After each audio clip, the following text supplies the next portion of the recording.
So the automatons are, in my opinion, kind of the spiritual centerpiece of Helldivers 2. You know, when I think of Helldivers 2, I think of the automatons, and I think it's really because they are the truest form, the most pure way of playing Helldivers 2. Because we have to get into a little bit of a side tangent about how what Helldivers 2 really is, because I don't think it's a power fantasy. I don't think Arrowhead thinks it was power fantasy. I don't think it was ever meant to be power fantasy. I think people saw a bunch of explosions, and got the wrong idea about what the game was.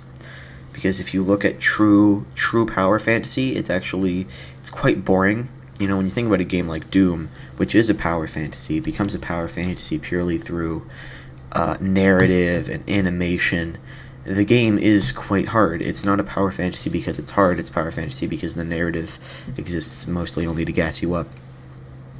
And I think with Helldivers, I don't think the point is to make I don't think the point is to make the main character, the person playing it, feel good, feel empowered, but rather to feel bad, or rather to feel like they are in an extremely difficult, unwinnable situation. And I think that is definitely what the automatons best embody, and that's why I think they're really the truest form of Helldivers 2 that you can play, because they have probably the highest damage. I mean, every faction is very good at dealing high damage, but they have probably the highest damage. They have easily the most range and the most ranged enemies. They are definitely the most conventional out of all of the enemies in the game, and I don't want to say that in like a bad way, because I think it's good. I think it's the right kind of conventional, because when you look, unless you take really niche picks like World War Z, if you take the average gamer from Halo and you plop them down in front of Helldivers, I don't have any studies or anything to back this up. I'm just making assumptions.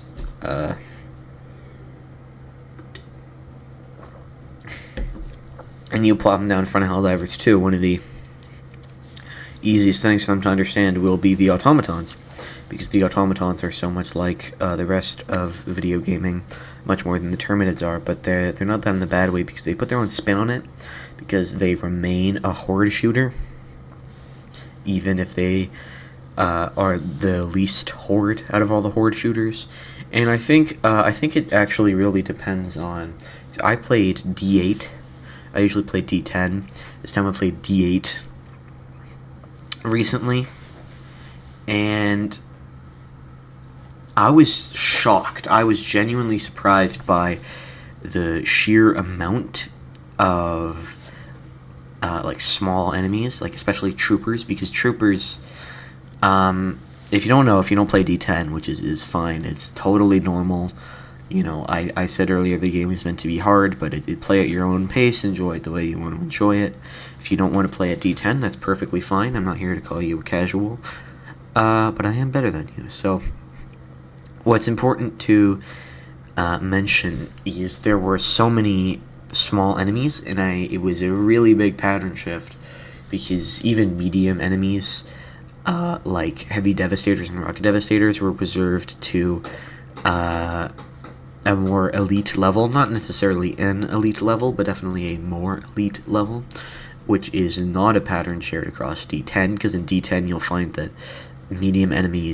small enemies, such as troopers, don't actually have that much of a presence, and the main bulk of the automatons you'll be fighting, at least in terms of threat, are medium enemies, particularly heavy and rocket devastators. And but even on D10, right, because in D8 and maybe D9, I'm not sure about D9, the biggest bulk of the force is troopers and the like. But even in D10, they serve an important role, because they are the fastest. They are the fastest of automatons, and in a mostly ranged faction, this doesn't really come up as much as you would think. but it actually does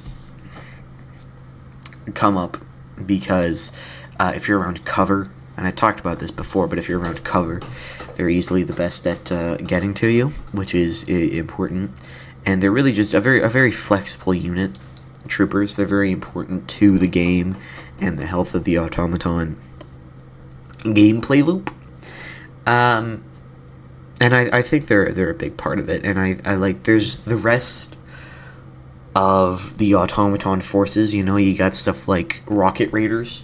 Rocket raiders are not a very useful unit. I made a whole video about rocket raiders. In that video I called them rocket troopers, and they're actually not troopers. They are rocket raiders, and rocket raiders have a rocket launcher, but they really can't aim with it. And really, I've seen them very like 1 in a million shot of them hitting a direct impact, and I just might be very lucky or move around more than I think, but I use heavy armor, and I'm pretty sure that these guys have terrible code aim and terribly coded aim, and they actually have never been changed. I look on the wiki, and they've never been changed except for a bug fix where they used to, when they hit you with the direct impact, so basically never, because they never hit direct impact, but when they hit you, they used to deal damage multiple times, and it was capable of one-shotting you, and this was Creek days, so this was very early on into the war, like first 100 days. But still, the point remains, where even back then they weren't very good, and they're especially not very good now after the bug nerf. Yeah, the bug fix. And another reason why they just kind of suck is, I didn't talk about this troopers, but they're not very durable. They're the cannon fodderriest of cannon fodder. They're barely above voteless and below hunters, in my opinion, even though they do have pretty good range. The point is, not a very good enemy that I really... I don't know if they should change it, because just because it's not a very effective enemy doesn't mean it's poorly designed. I think the Rocket Raider is poorly designed, but I think the Trooper is very well designed, not only because it is the chassis of which all other automaton small units are based off of, but because it's really just not a very good enemy intentionally, and it works like that, and it fixed the game very well. But Rocket Raiders, I think they maybe should be changed, because I don't think the way they act, and especially their aim, is very good for the state of the game, and really, like, any game is not improved by Rocket Raiders because of just their constant missing and their low damage, even on direct impact. I run heavy armor, and a lot of people don't like heavy armor, but heavy armor is very good on the automaton front. And the point is, with Rocket Raiders, I don't know if it's just heavy armor that shuts them down, but they really get shut down by heavy armor, and I don't know what it's like on light or medium armor, but they are not very good. I would presume there too. I don't think they one-shot you anywhere. Point is, they have really bad aim, and I made a video about their bad aim, and that video was pretty alright. I think it was funny.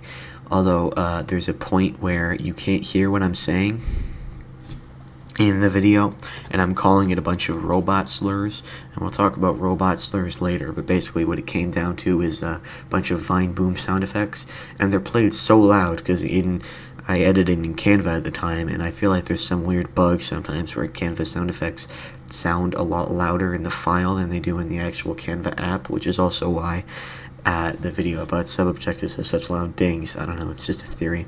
Anyways, the point is, I kind of sound like I'm saying a real-world slur, because you can barely hear what's going on.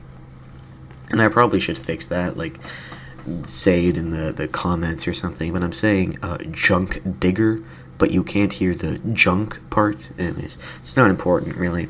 There was just one thing I talked about in Rocket Raiders in that Rocket Raider video, and in the Rocket Raider video, I also said that I watched the 2008 Clone Wars TV show as a kid, and I actually didn't. I really wanted to, but I could just never find the time. I watched the How to Train Your Dragon TV show. They made a TV show out of that. It was actually quite good. I rewatched it recently, and it is quite good. back to the automatons. The automaton, another automaton unit that is like the Rocket Raider, not very effective, is the Brawler. Now, the Brawler is essentially a very, very small berserker built off of the Trooper chassis. And kind of the reason why Brawlers never worked is because they are out-dominated in their own field, right? If you see a Brawler coming at you, first of all, they just lunge straight at you with some pretty terrible AI. Intentionally terrible AI, I don't think. Brawlers really have to be smart in order to be a good enemy. And they run straight at you, and they're very easy to put down with any weapon in the game. Even the absolute worst weapons for dealing damage, like the Sterilizer, can reliably put down 2 or 3 even Brawlers.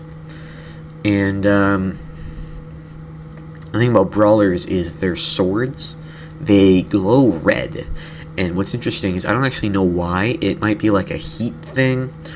But if it's a heat thing, what could they be made out of? You know, that I think of is, are they made out of steel? That would be very interesting if they're made out of steel. The point is, at the end of the day, their blades glow red, and they actually don't do a lot of damage. You know, and to their credit, they don't make a lot of noise, Brawlers. So if they sneak up on you, they can get a good hit in. They can sneak up on you pretty well, especially if you're not looking around, which is very important. The problem is, they hit you, and then they don't do a lot of damage, and then you turn around and kill them before they're really able to get any subsequent hits in. And that's why Brawlers really just don't make for very effective enemies, but again, they add to the chaff, they add to the pressure. You know, they can distract you, they can just kind of mess you up, mess your flow up a little bit, which really is the danger of fighting a Brawler, is not fighting a Brawler when they're behind you before you can really kill them. And their melee attack potency is not great, but it doesn't really need to be, and that's something you'll notice with a lot of really lower level automatons, is they don't really need their effectiveness to be well designed. I mean, Commissars are half Brawler, half Trooper, except they don't have a rifle, they have a pistol. And, sorry, I gotta get a drink of Gatorade. That's good. Commissars are unique on the automaton front because they're the reinforcement column unit. And reinforcement column units work a little bit weird on the bot front, because if a Commissar is shooting a flare and you kill it before it's able to shoot off the flare, that doesn't necessarily mean you've prevented the flare. It means other troopers and trooper-like enemies are now actually capable of calling in a flare. So it wouldn't be accurate to say that Commissars are the only enemies that can call in a flare, but rather, Commissars are the only enemies that can start a flare chain, which is an important distinction, even though you really should target them first, because if they die before the entire patrol, if their patrol is alerted, then they will be unable to call in reinforcements, which is absolutely critical, because that's one of the biggest dangers of patrols, right? But Commissars, in terms of damage, I don't really know how their AI works. It feels like sometimes the Brawler personality takes over, you know, they have split personalities, and the Brawler personality takes over, and they start running at me.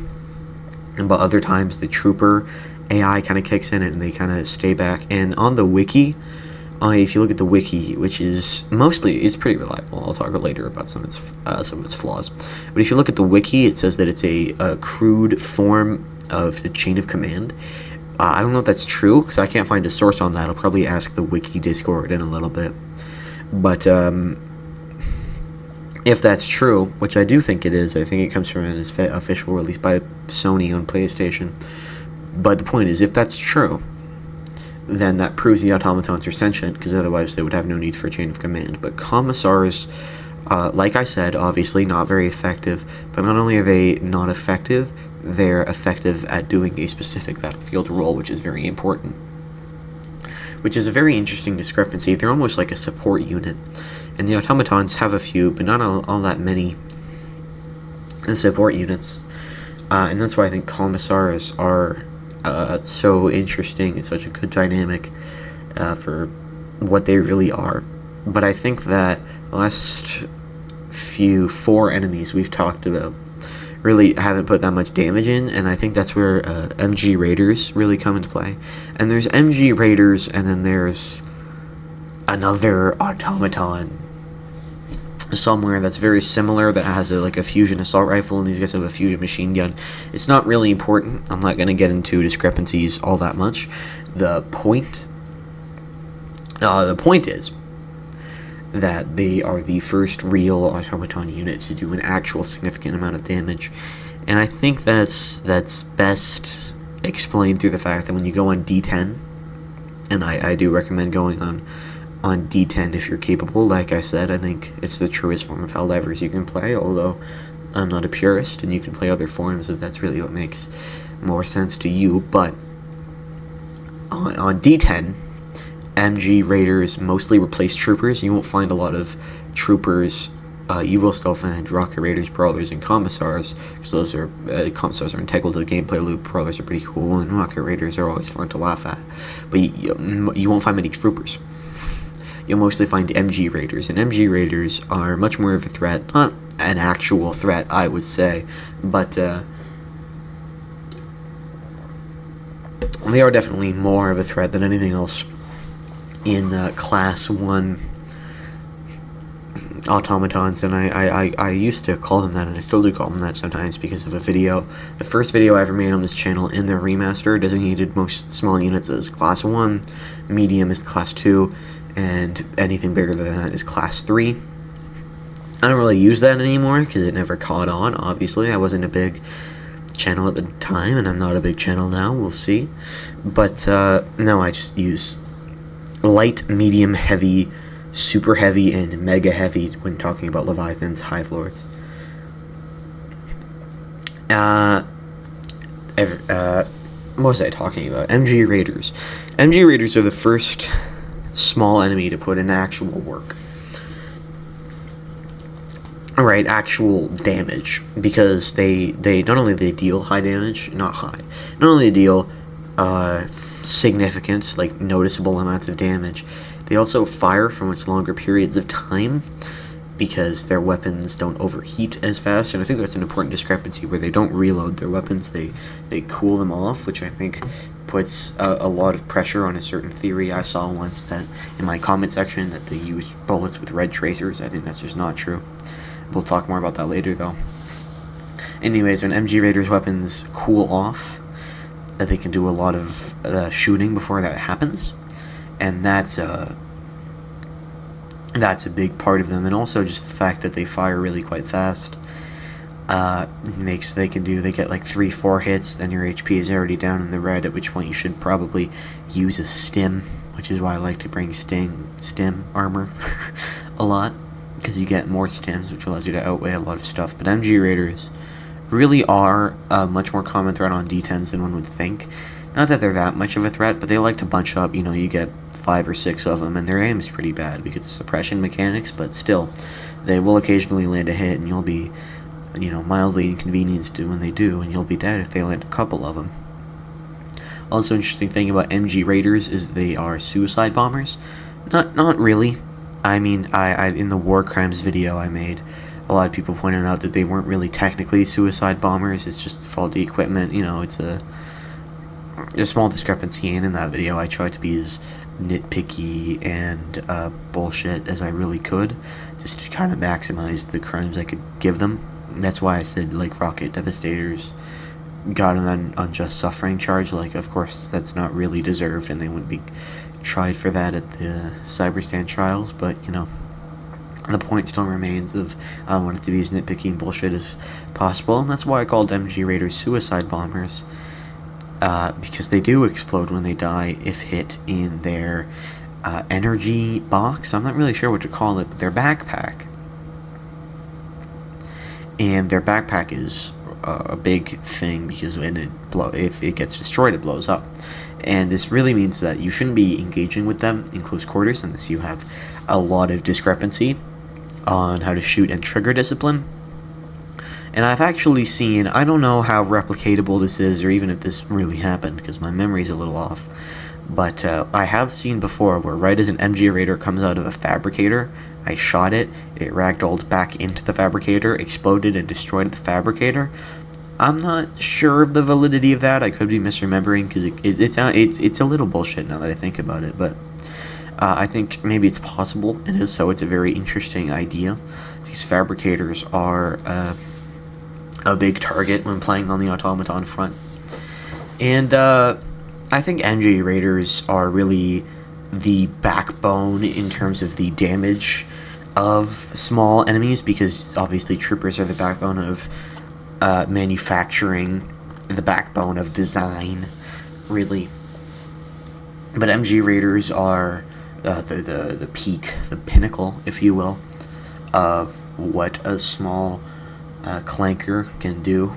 And I think that if MG Raiders are the peak performance of troopers, then if we want to talk about medium enemies, we really have to talk about the Devastator. And the Devastator is an enemy that is similar to troopers, but even more so than troopers, because at D10 it gets almost entirely eliminated. The only times I ever see a Devastator in D10 is when a Factory Strider makes one. That is a time I will see a Devastator.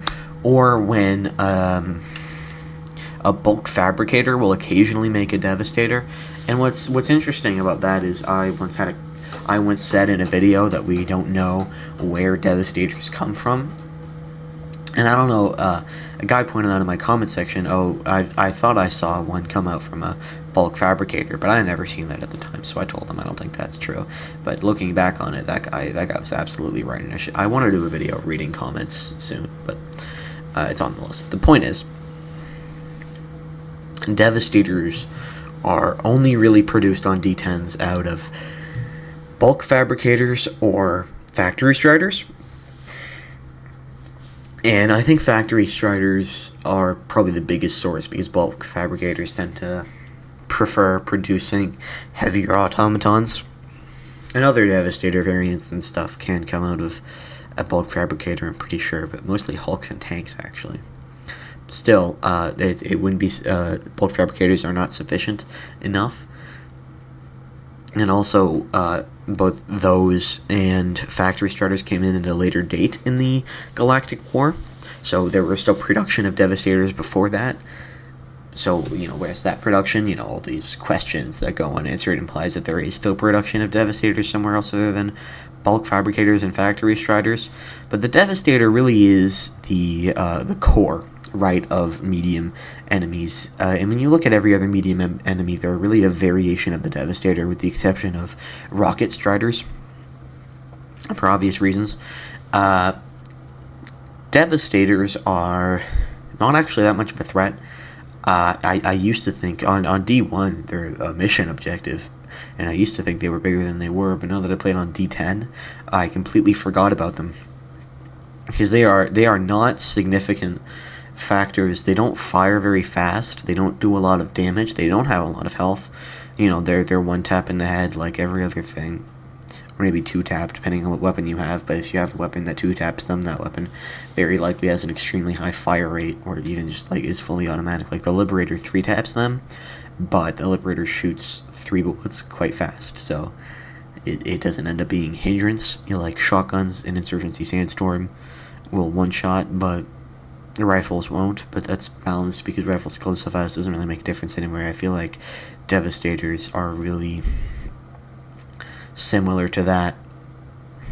But when it comes to Devastators, they aren't that much of a problem, but they're what everything's built off of, right? Because when you look at a heavy Devastator, and a heavy Devastator is a very, very big, it's probably the biggest threat for how common it is across the entire faction, except for maybe a Hulk Scorcher. And the heavy Devastator is capable of outputting some serious damage, and I actually had a whole video planned about the heavy Devastator, about how it's the peak of design. I can't remember what the exact title was, but it got scrapped a while ago for being really boring. And it was boring to make. It would have been boring to watch. I was just writing the script, and the script was boring, even though I think it was very intelligent, or at least I did at the time. I deleted it, so I can't reread it to fact check that claim.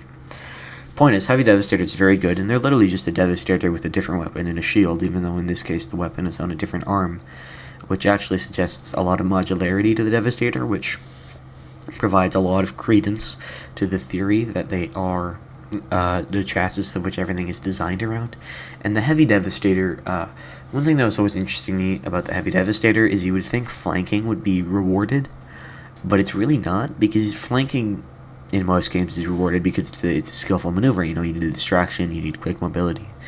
But when it comes to Heavy Devastators, it's really not, because you're only getting access to the arm and the backpack, and you could already a little bit see the arm, but this is the shield arm, presuming you're flanking from the right side. And what strikes me about that is because the by far easiest or quote-unquote best way to kill a Heavy Devastator is with a headshot from the front. So I always feel like it was a little bit underutilized. There was a front shielded enemy that was best attacked from the front and not a flank. When I think of shielded enemies, I think of Payday 2, where you need to kind of go around it, and that creates an interesting dynamic. But the Heavy Devastator kind of keeps the same dynamic as the Devastator in terms of the head, and I think that's a very, very good dynamic of requiring precision.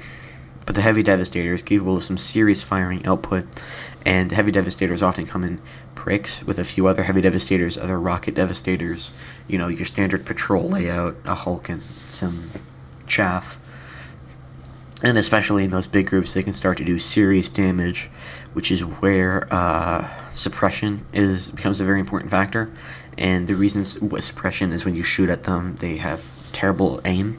And Rocket Devastators, really, everybody recently got a buff to their aim, especially gunships, but Heavy Devastators really don't profit that much from it. It was only a minor buff. And they're still pretty, sometimes even ignorable if they're only in groups of, like, 1, maybe 2, and they're suppressed. You can kind of just run right past them. Which I don't know if that's great for the health of the game, but it's definitely still a better idea to fight them in terms of committed resources, so maybe it's not as much of a problem as one would originally assume. The point is, I really don't have a point, but Heavy Devastators are really from how much they are used to how deadly they are, the biggest force on the automaton front, arguably. You can make your argument for Hulks. And Rocket Devastator is also a pretty standard thing. When you go across all the different constellations, or all the different seeds, if you will, Heavy Devastators are a mainstay. I don't think there's a lot of variation where you'd get almost none or almost every enemy is a Heavy Devastator depending on their seed. That really doesn't happen with both the Heavy Devastator and the Rocket Devastator. The Rocket Devastator is... Jesus Christ. It is a very interesting enemy because its lethality is arguably so affected by armor. I don't know if that's actually true, if it is more affected than the rest of the game, but it really feels like that Rocket Devastators are affected more by armor than anything else, because they're maybe it's also an aim thing. They tend to have not very good aim. They fire like eight rockets in a burst. Excuse me, I have to drink some more Gatorade.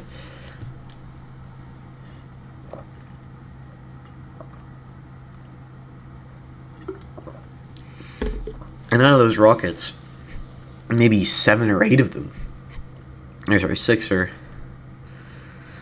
the number after 6 of them would miss. And sometimes they hit a lot more, and especially if you're up against a wall, they'll hit a lot more from splash. Point is, they seem to actually deal some pretty good damage when you're in light armor, and some medium damage if you're in medium armor, where they're a genuine consideration for the lethality. But one of the reasons heavy armor is so good is because they tend to do very little damage when you're wearing heavy armor.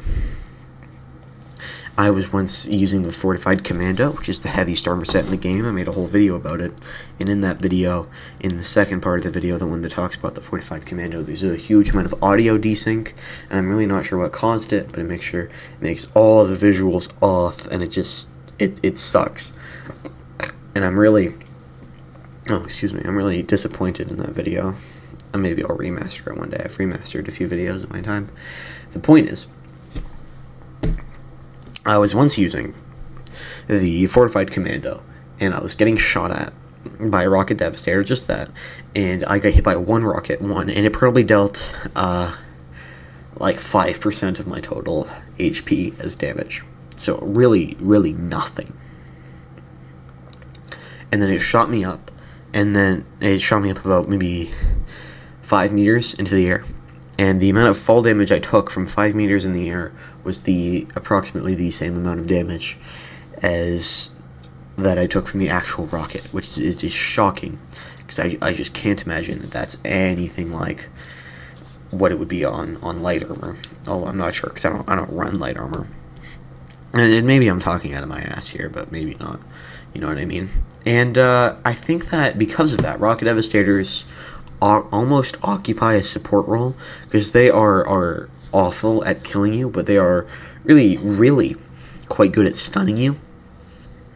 You know, ragdolling you, stagger, getting shot up into the air, like I said, which makes you unable to do anything, which makes you quite vulnerable, more vulnerable than you would think, although not that vulnerable, but more vulnerable than you would think,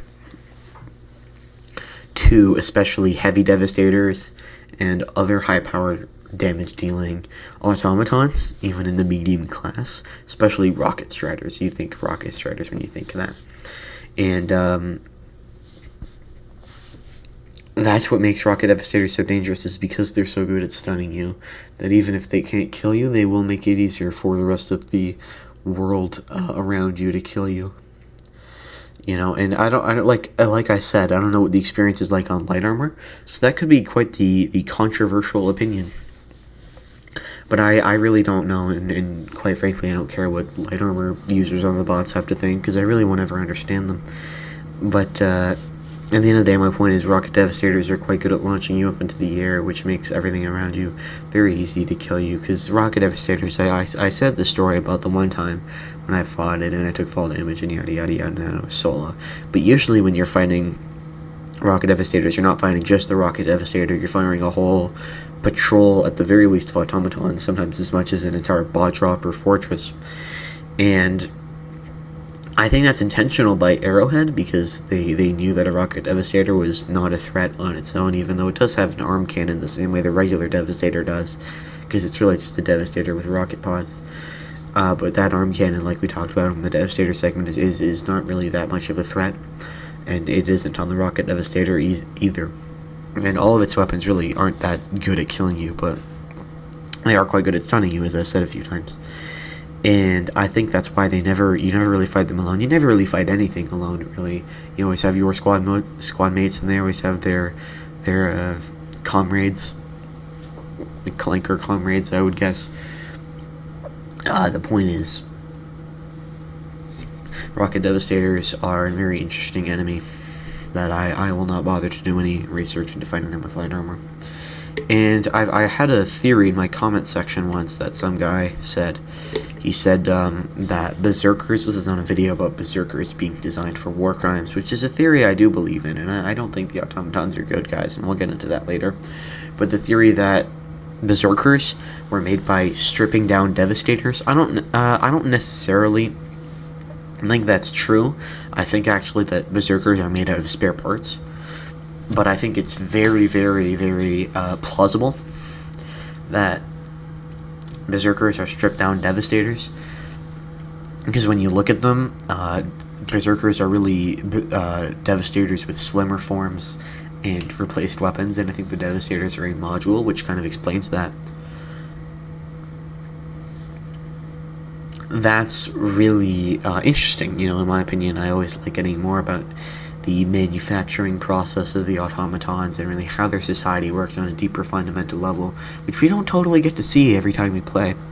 But Berserkers, regardless, are actually a very important unit for the dynamics and really the if we wanted to put it like this, the heart of the automaton gameplay loop, because the automatons themselves do not have hearts, human or otherwise. But Berserkers what's interesting is the fact that they are melee. And I talked about the brawlers in melee, but brawlers are not very good at melee because they're easily killable. They don't do a lot of damage, and you can actually stagger them repeatedly just by punching them with your F key without even any melee whatsoever. But Berserkers do a few things. One, they apply constant pressure because they will always be chasing you, and one interesting thing about their chasing AI is if you dive, like on a cliff, they won't be able to follow you. They'll have to take the long way around, which will sometimes help you.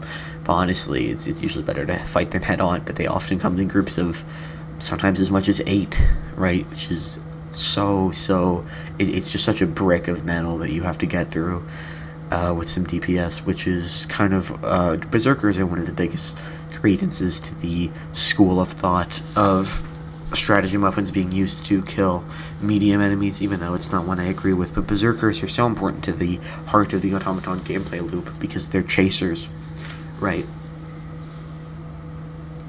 And that chasing of you provides constant pressure. You won't ever be safe. You watching this video will not ever be safe because Berserkers will constantly be chasing your position from the minute combat ends to the minute combat begins. Or from the minute combat begins to the minute combat ends.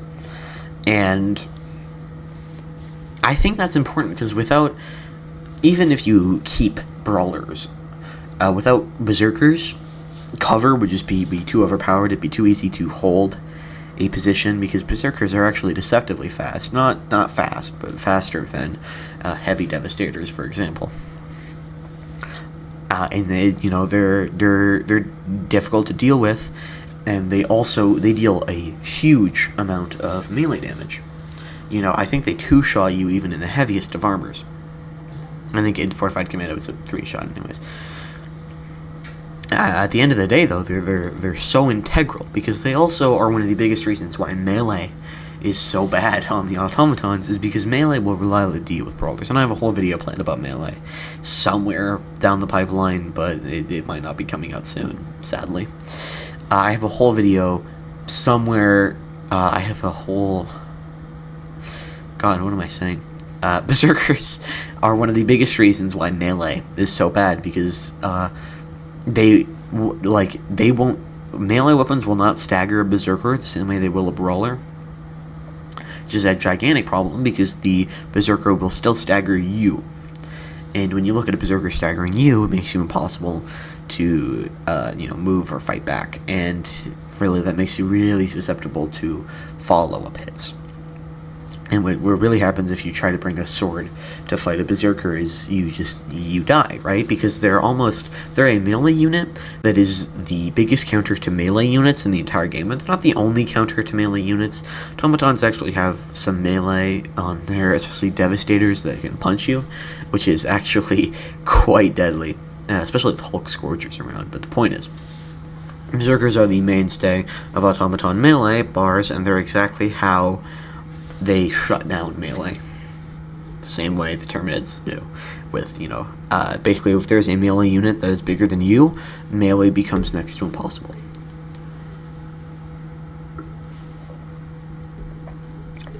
Shifting gears, get it, a little. We're going to talk about gunships. Now, there's recently been a big change to gunships. Not actually that big, but it's a very minor change that affects gunships in a huge way. In that nowadays, they used to not be able to aim, but nowadays they can. And when I say aim, I mean they used to not be able to aim at all, and now they are laser accurate. And I think it's a bit of an overcompensation because back in the day, having gunships on you was almost like having a status effect. Right? It was almost like our artillery, where you would occasionally take a little bit of damage, but it wasn't that much. And especially with the way aggro worked, it complemented that idea really well. But nowadays, they feel like an actual enemy that you have to deal with immediately, rather than almost like artillery. And I don't know how I feel about that, but I think most of my hatred for that comes down to the fact that I'm used to the way things were, and things used to be easier, and I get mad when I die, obviously. And I think that the new changes will eventually grow on me, because nowadays gunships are quite deadly.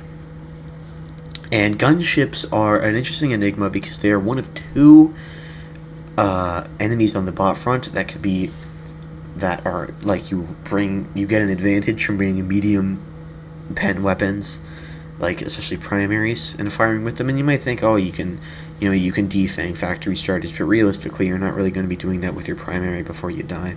And the end of the day, my point is, gunships and barrager tanks are really the only ones that benefit from bringing medium pen. Because Devastators only have one part that's medium pen, and it's probably the part you should be shooting at the least, even if you have medium pen.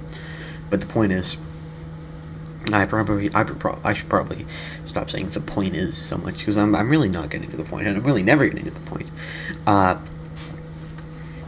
But the point is, there I did it again. Gunships are much better than they used to be, and it's an interesting enemy because my first instinct when I saw them, and even my instinct today, is anti-tank, specifically the recoilless rifle.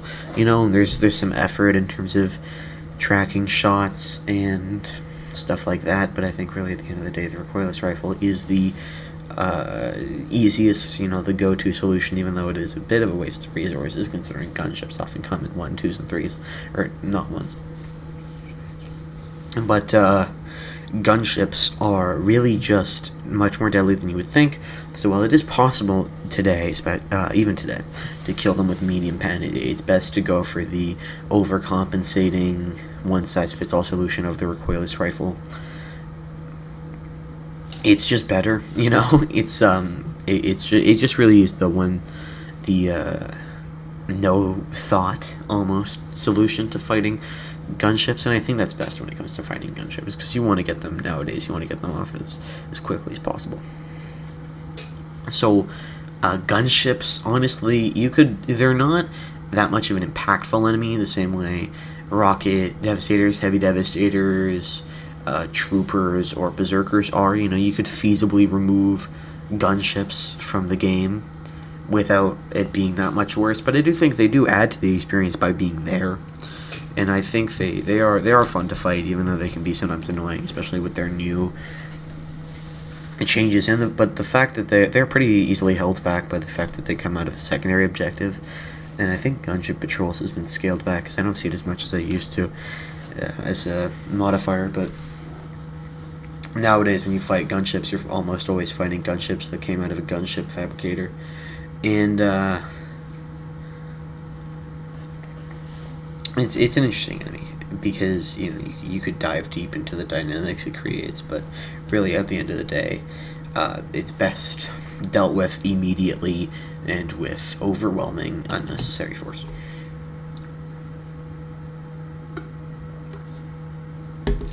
But even with the new gunship changes, there are very few enemies that are as contentious as War Striders. Now, I've seen a lot of people, an absolute huge amount of people, complain about War Striders, and I think back when War Striders were released, it was justified, but I feel like their spawns got way nerfed, because I haven't seen a War Strider constellation in a while. And it used to be that when you dropped into a mission, you had I would say a 1 in 5 chance of finding, being in a mission where, I'm not even kidding here, almost every Hulk was replaced with a War Strider, and that's just not an equal dynamic. You know what I mean? War Striders are almost a support unit, same way Rocket Devastators are almost a support unit, because they're quite good at stunning you with their grenades. They're quite good at rooting you out of position, even though their main guns actually do not as much damage as you would think, at least in heavy armor.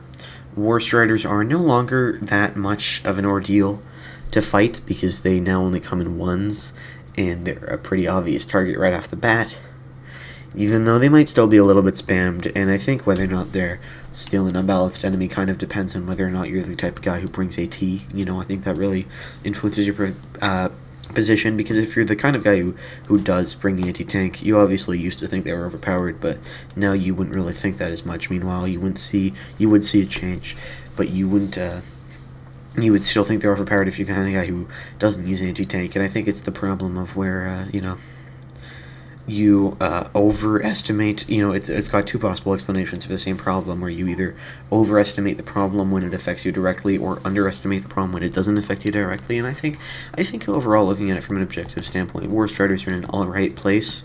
They're not as oppressive as they used to be, and I think when you shoot a War Strider with a recoilless rifle, or really any weapon, right in its crotch, the top half of it will just shoot upwards. And honestly, I think that death is so funny that it genuinely makes up for the fact. Excuse me. I'm drinking a lot of Gatorade.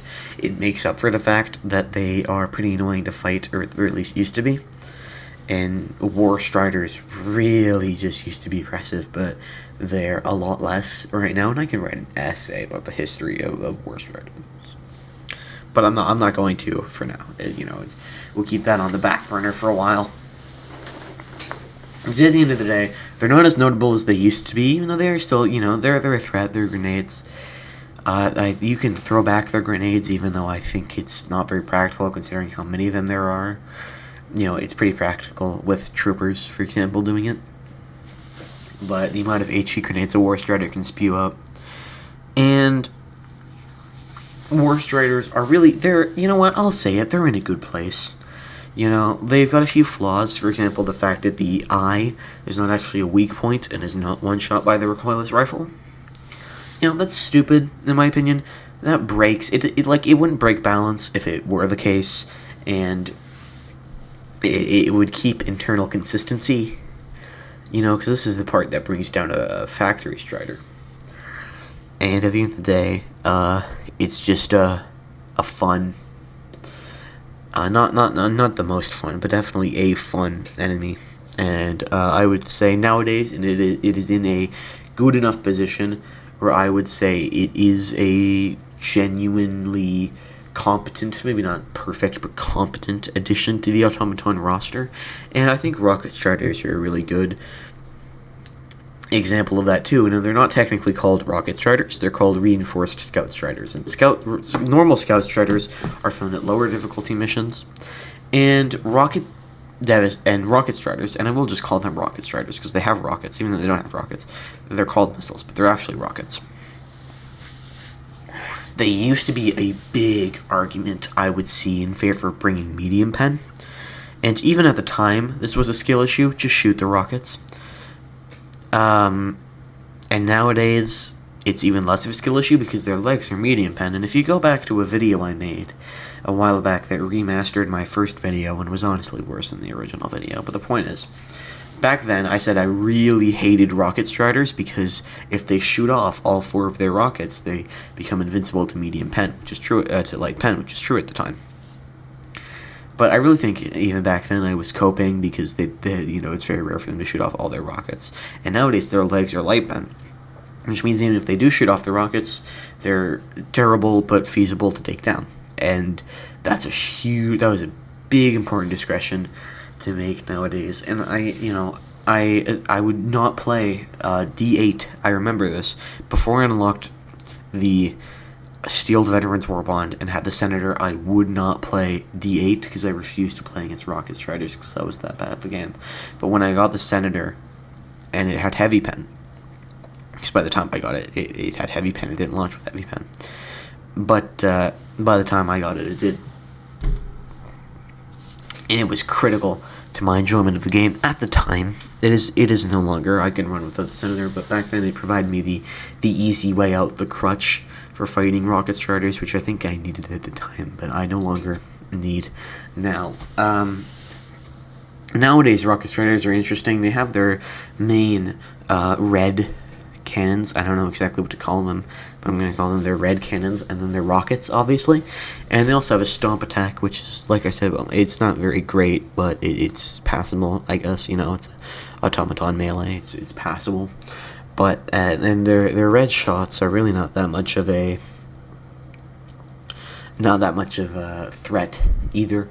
They don't do that much damage. They don't stun you. They don't have an area of effect to my knowledge. They're incapable of throwing grenades like all enemies that are not of the trooper chassis. And but what's really the biggest consideration with Rocket Striders is the rockets, right? because they, first of all, they can one-shot you, I believe, in everything except for Fortified Commando or anything with the Fortified perk. And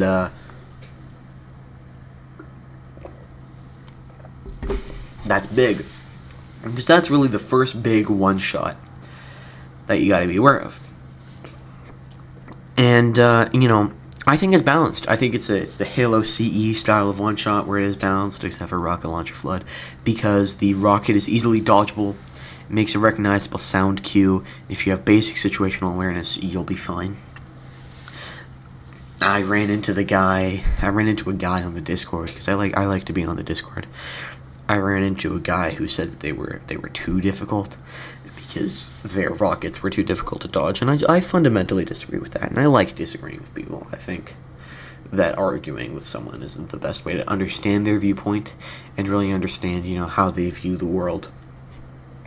But rocket striders are easily, the most balanced one-shot in the game, I would say, because they're so dodgeable but so punishing when you do not dodge them. And that's the crutch of it. Really, the crux. That's the crux of it. And it's what makes rocket striders such a interesting enemy to talk about and an interesting enemy to fight, because their greatest weapon is also their greatest weakness. Because if you shoot off their rockets, you used to one-shot them. This is true. You used to one-shot them by just shooting at one rocket, it exploded and the whole thing died, and they changed that very recently. I think by Operation Valid Pretext, they had changed that, which is shocking to me, because it was perfectly balanced, but now you have to shoot off both and then land a hit or two on their legs, which I think it was a totally unnecessary change.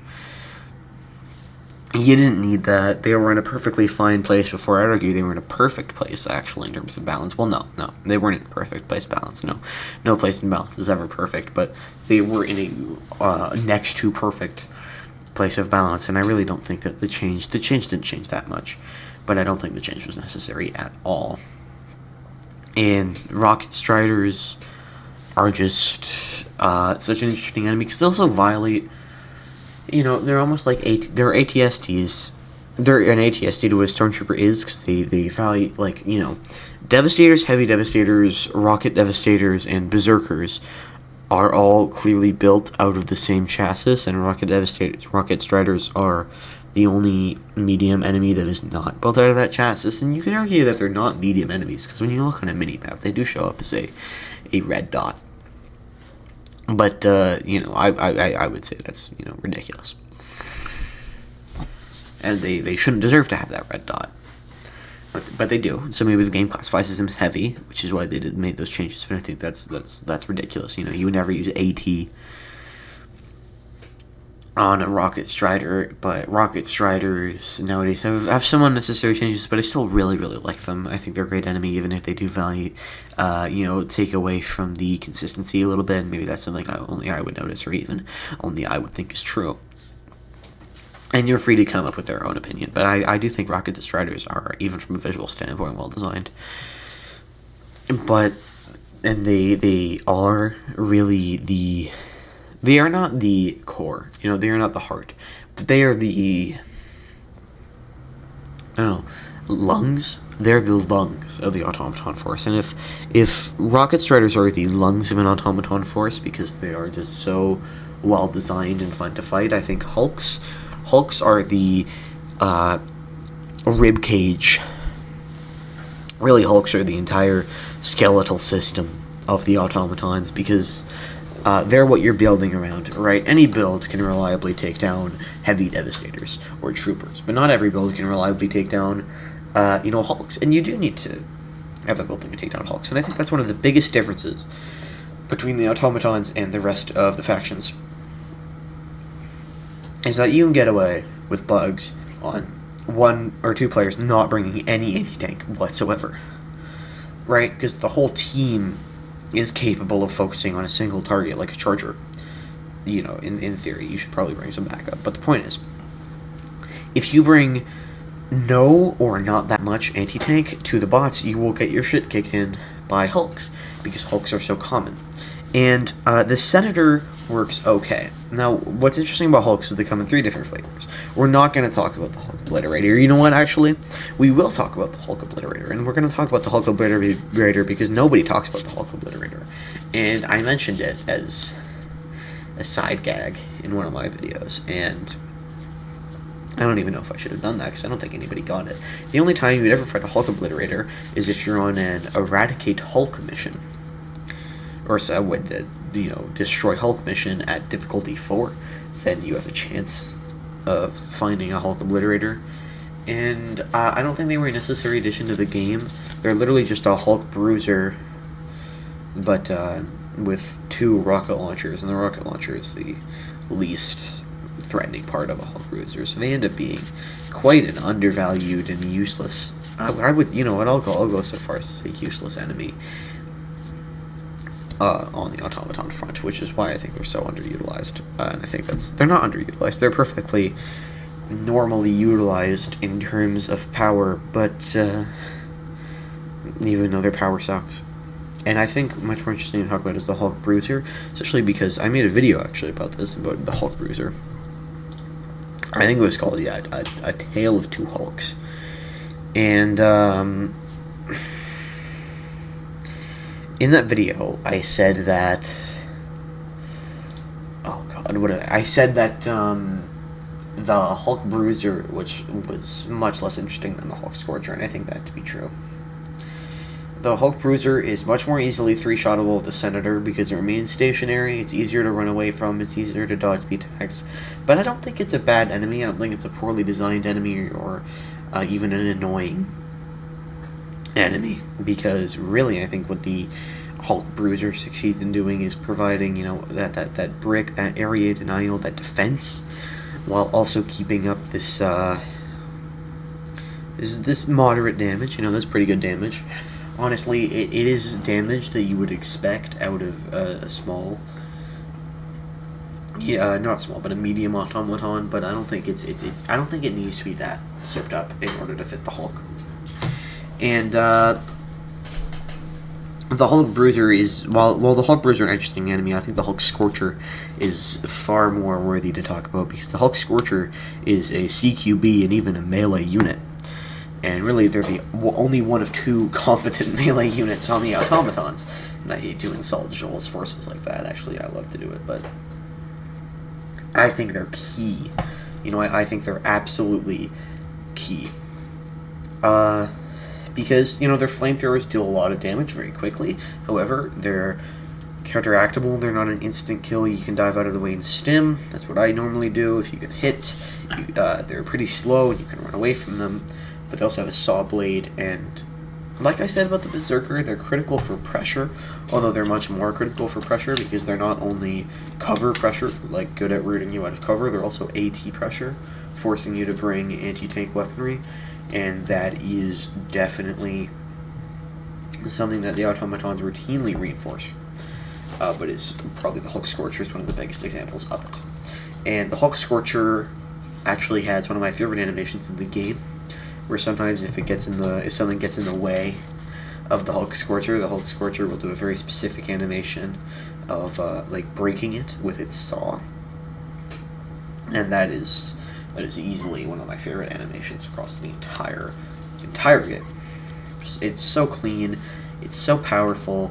I think it's a similar animation for when they attack a Helldiver, which is also, coincidentally, one of my favorite animations in the entire game. Excuse me while I drink some Gatorade.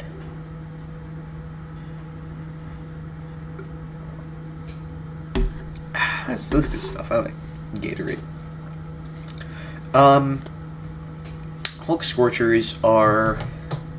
I don't know, they're so interesting. They're a much more dynamic enemy to fight. And they could be considered annoying even if you don't have AT, but I do have AT, and I think the purpose of Hulk Scorchers is to remind you to bring AT, and that you do have to build craft around the automatons, and you can't just bring whatever you want. Although there's a lot of room for, changes and build crafting, but, you still have to have, at the very least, a back pocket thermite. That's what the Hulk Scorcher is so good at reminding you of. And there is another Hulk, which is the Hulk Firebomber. We're not going to spend too long on the Hulk Firebomber, but the Hulk Firebomber has It's basically either a Hulk Booster or usually a Hulk Scorcher, only present on the Incineration Core, who can shoot you with a mortar. And this mortar does damage, quite a bit of it. It also sets you on fire and does some splash. You know, it's interesting. It's also kind of good at rooting you out of cover, I guess. I don't really consider it that much of a threat or that that interesting of a fight. And there's not there. You know what? Reasonably, I could go more into the Incineration Core than I will in this video, but I've got other things to talk about. We're covering a lot of topics, but those are the Hulks that you'll fight for the most part. There's Jet Brigade Hulks. We'll talk about Jet Brigade Hulks when we talk about the Jet Brigade, obviously, and Hulks are a heavy enemy. They're not super heavy, but they are heavy. And recently they got changed to be able to one-shot by the AMR, which is quite nice, since the AMR is quite good at taking down heavies and mediums, which is where it kind of goes into a little bit of a weird space, in my opinion. I made a video about that. You can go watch it. Shockingly underused stratagem. But at the end of the day, Hulks are the rib cage. Yeah, they're the rib cage. The automatons, they are the protectors, and if you want to get through them, you gotta think about the rib cage first, and the lungs and heart second, And if the Hulks are the rib cage, then I guess the factory striders would be the bulletproof vest. And the reason why I say this is because they're not always present, actually. If you look at lower difficulty missions, they won't always be present. And if you look at a lot of fights, even on D10, they won't always be present. But sometimes, especially in outposts, and especially on objectives, and obviously in stuff like convoys, you will find a Factory Strider, and they are quite deadly. Factory Striders have, they have the two main ways of attacking. Obviously, they have the miniguns and the cannon turret on top. The miniguns are, strangely enough, probably the most dangerous part, which is why defanging a Factory Strider is so popular. Defanging being shooting the miniguns off. And I think an interesting other reason why defanging is so popular is because the best way to destroy a Factory Strider is a recoilless rifle shot right to the eye. Can you tell I'm a recoilless rifle fan? Anyways, you shoot it right in the eye. But the thing about that is, if you're in range to shoot it in the eye, you'll probably be getting shot at by cannons. When you get shot at by cannons, that makes it, like, the whole thing so much more difficult. So defanging it helps it die easier, even though, from a purely tactical point of view, if you're capable of it, and it's fine if you're not capable of it, but if you're capable of it, you should be killing it before defanging it, just because, it's better for your time. So really, Factory Striders are quite good at something you actually wouldn't guess they are good at.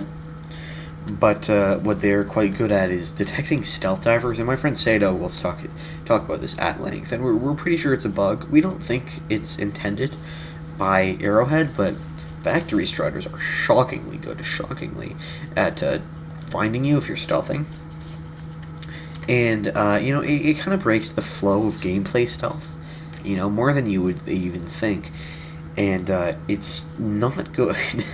I'll say that, I think that specific mechanic is a severe detriment to stealth diving. Not severe, but a detriment to stealth diving.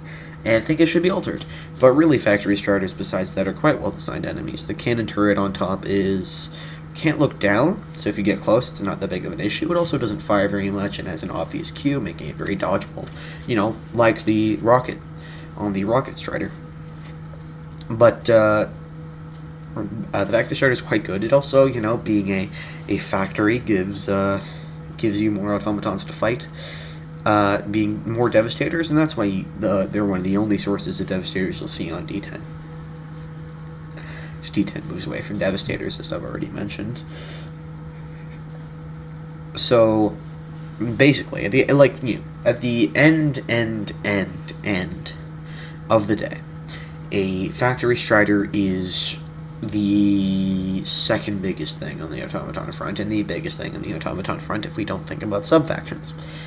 And it's what you'll be thinking about if you're a big game hunter, which is why I think the risk reward cycle of shooting in the eye is so good, because if you don't shoot in the eye, you shoot the head, and the head is easily the most durable part of the factory strider. It's probably where the computer is, but the eye, and that's actually a design principle we see in the Devastator, where its weakest part is surrounded by its strongest part, so it's a bit of a risk shooting at that. Or do you shoot at the more easily accessible midsection, which you should shoot at the riskier part, in my opinion, because you'll practice your aim and you'll get better and you'll kill a lot more for it.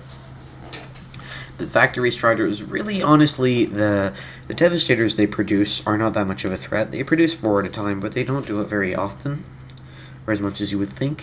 And more than that, Devastators, like we've said again and again and again, are not very threatening enemies. And, hold on, let me drink some Gatorade.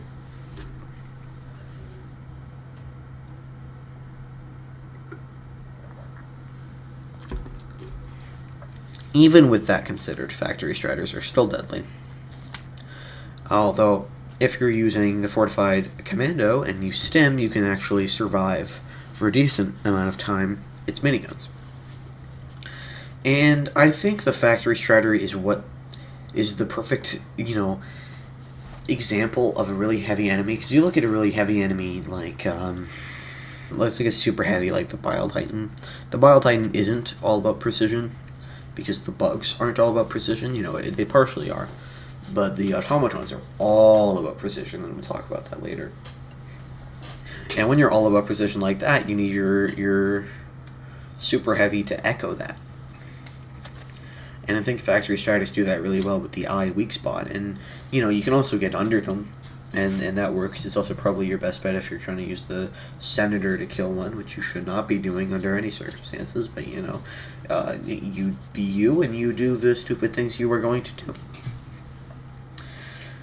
But, okay, putting all that aside, I think the factory strider is just a really well designed enemy, except for the ridiculous, and they are ridiculous, stealth detection mechanics.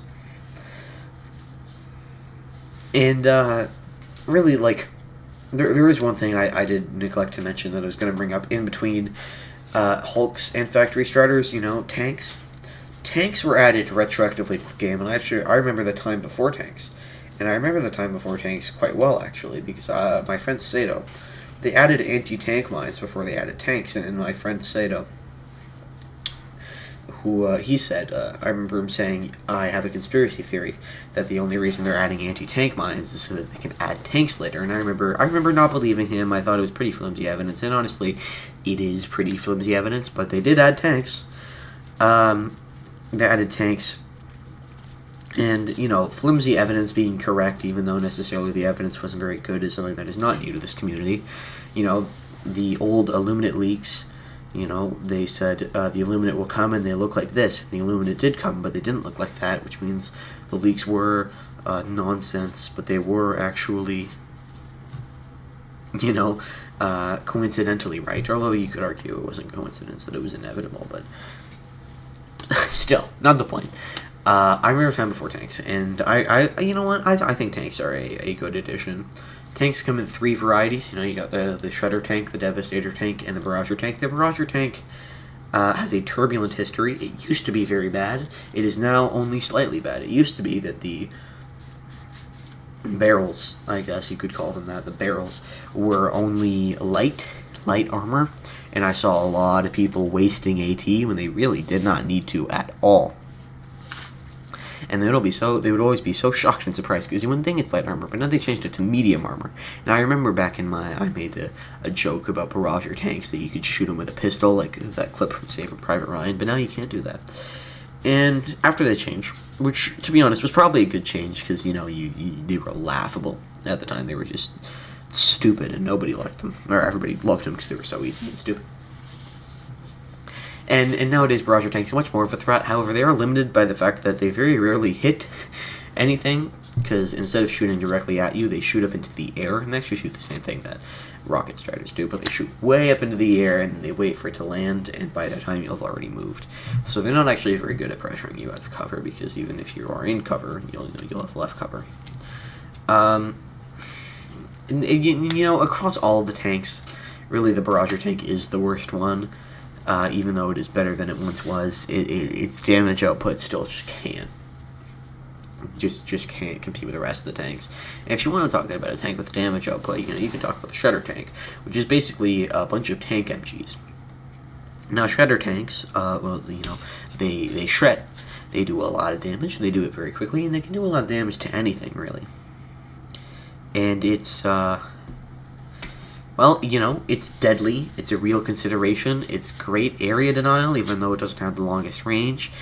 And it's, you know, like good AT, especially, you know, like I've mentioned a gazillion times already, the recoilless rifle will take it down, and that's important for balance.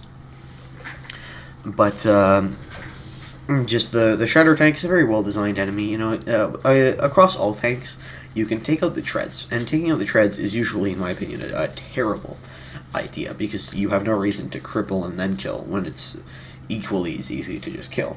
And they also, all tanks have a medium armored weak spot on the back, and you could say, you know, this makes medium pen good because you can kill it, but really, you're not going to be using that as much as you are just throwing a 500k and leaving. It's easier, it's more efficient, it's more effective, and really, that weak spot isn't much utilized, but it's good that it's there, you know, because occasionally it does shine, particularly with the Constitution bayonet. If you've seen Commissar Sky's video on the subject, excuse me while I drink some Gatorade.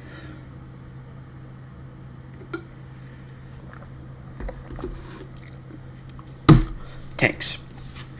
The last tank, besides the Shredder tank, which does a lot of damage, and I really think I haven't emphasized that yet, they can kill you lickety-split. But tanks. The Devastator tank has one of the machine guns that a Shredder tank has 4 of, which you know, it's effective. It's an effective machine gun and really covers up for the main cannon's lack of fire rate, even though it's not as effective as the Shredder tank. Or at least that one gun is not. But the main attraction of the tank, the Devastator tank, is the fact that, you know, the main cannon. Now, the main cannon is, from what I can tell, identical to a cannon turret that you would find, you know, on the top of towers. And, you know, that sounds unbalanced, but it's a more justified use of AT, you know, because, you know, rocket management and all that kind of stuff. And I think it's a really, really well-designed enemy as far as heavy goes, you know, because I would think that the Trooper is the most balanced small enemy, the Heavy Devastator is the most balanced medium enemy, and the Devastator tank is the most balanced heavy enemy. And I think that's really, you know, that's the quippy little line if you ever want it. There's no bullshit, right? Because the cannon turret is dodgeable. It telegraphs its attacks. It does. You know, you might not know that, but it does. And, you know, it's pretty slow. You know, you can pretty easily run from it if you really don't want to fight it for whatever reason, and that makes it more susceptible to stratagems, unlike something like the Hulk Scorcher. But, it's an enemy I could talk more about, and I will talk more about, because it functions so interestingly and creates so many good cover dynamics while also rooting you out of cover, because the cannon turret, much like all cannon turrets, can actually hit behind cover in the right circumstances, you know, the advantageous circumstances to the cannon turret in that case, which is, you know, we could talk about the balance of that for a little bit, but I think it's perfectly well balanced. I think it means that there is, you know, soft cover and hard cover, and that kind of cover that a cannon turret can get through is the determination of that, and I don't think that's necessarily a bad thing. It just means you have to be aware of what cover you're behind, because, you know, you will still have to do dodge rolls on cannon turrets. And when I was first getting into the game, I saw a YouTube short about cannon turrets, and it made me, you know, a little bit scared to play the game, but no, it was fine. So if this goes out to anybody out there who is maybe holding off on buying the game because they saw one specific YouTube short about how dangerous cannon turrets are, you know, you'll get over it, even though, you know what, This isn't about cannon turrets themselves. This is about the destroyer tank or the devastator tank or whatever the hell it's called. You know what I mean. It's a blue tank. I don't know. I get the vibe from that it's blue. It's not the color blue, but it feels blue. It's much sleeker. I don't know. I don't. My brain just makes those connections. But like I said, the tanks are slow. And you know what isn't slow? This transition into talking about the Jet Brigade. Can you tell I have a list of topics I need to rattle off in the Jet Brigade? Jet Brigade are one of those topics. Now, Jet Brigade were the first automaton sub-faction. And we recently liberated their factories, I think. No, we did not, actually. We did not liberate Aurora Bay, which, across everything is actually probably a good thing. Because Aurora Bay, it actually did. It did have the Jet Brigade factories, which means he would have taken them out for a while. And, the Jet Brigade factories aren't actually that important. Because, we've taken out the Jet Brigade factories before. But what actually happened is they just kind of relocated. They just moved across the galaxy. And I think that would happen again if we lost Aurora Bay. But when you think about it, the Jet Brigade aren't actually that much of a problem because there's three units that can get a jump pack on the Jet Brigade, right? Because that's what the Jet Brigade does. They give certain units jump packs. They give jump packs to Hulks, jump packs to Jet Raiders, as they call them, which are basically just commissars, but without the ability to shoot flares, and a jetpack, and then Devastators, normal basic Devastators, and obviously the normal basic Devastators aren't that much of a problem when they have jetpacks because they're just normal basic Devastators, and we've talked like 5 times throughout this I guess you could call it a video, but we've talked 5 times throughout this video that Devastators are not very effective as enemies. And going back to the Jet Brigade Devastators aren't that great, and Jet Raiders, despite being the very first ones that were added, I remember the days before Jet Brigade Hulks and Jet Brigade Devastators when it was just Jet Troopers, and Jet Troopers or Jet Raiders or whatever you want to call them. I'm not sure what the official name is, but they were never very good. They were very easily shootable both in the air and out of it. They never really had the damage output required for them to actually be that much of a threat. However,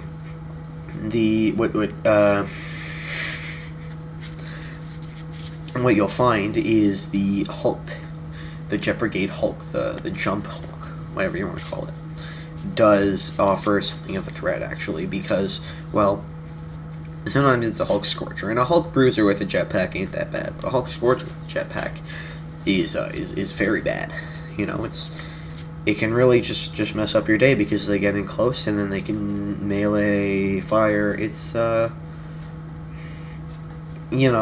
everything you heard about the Hulk Scorcher.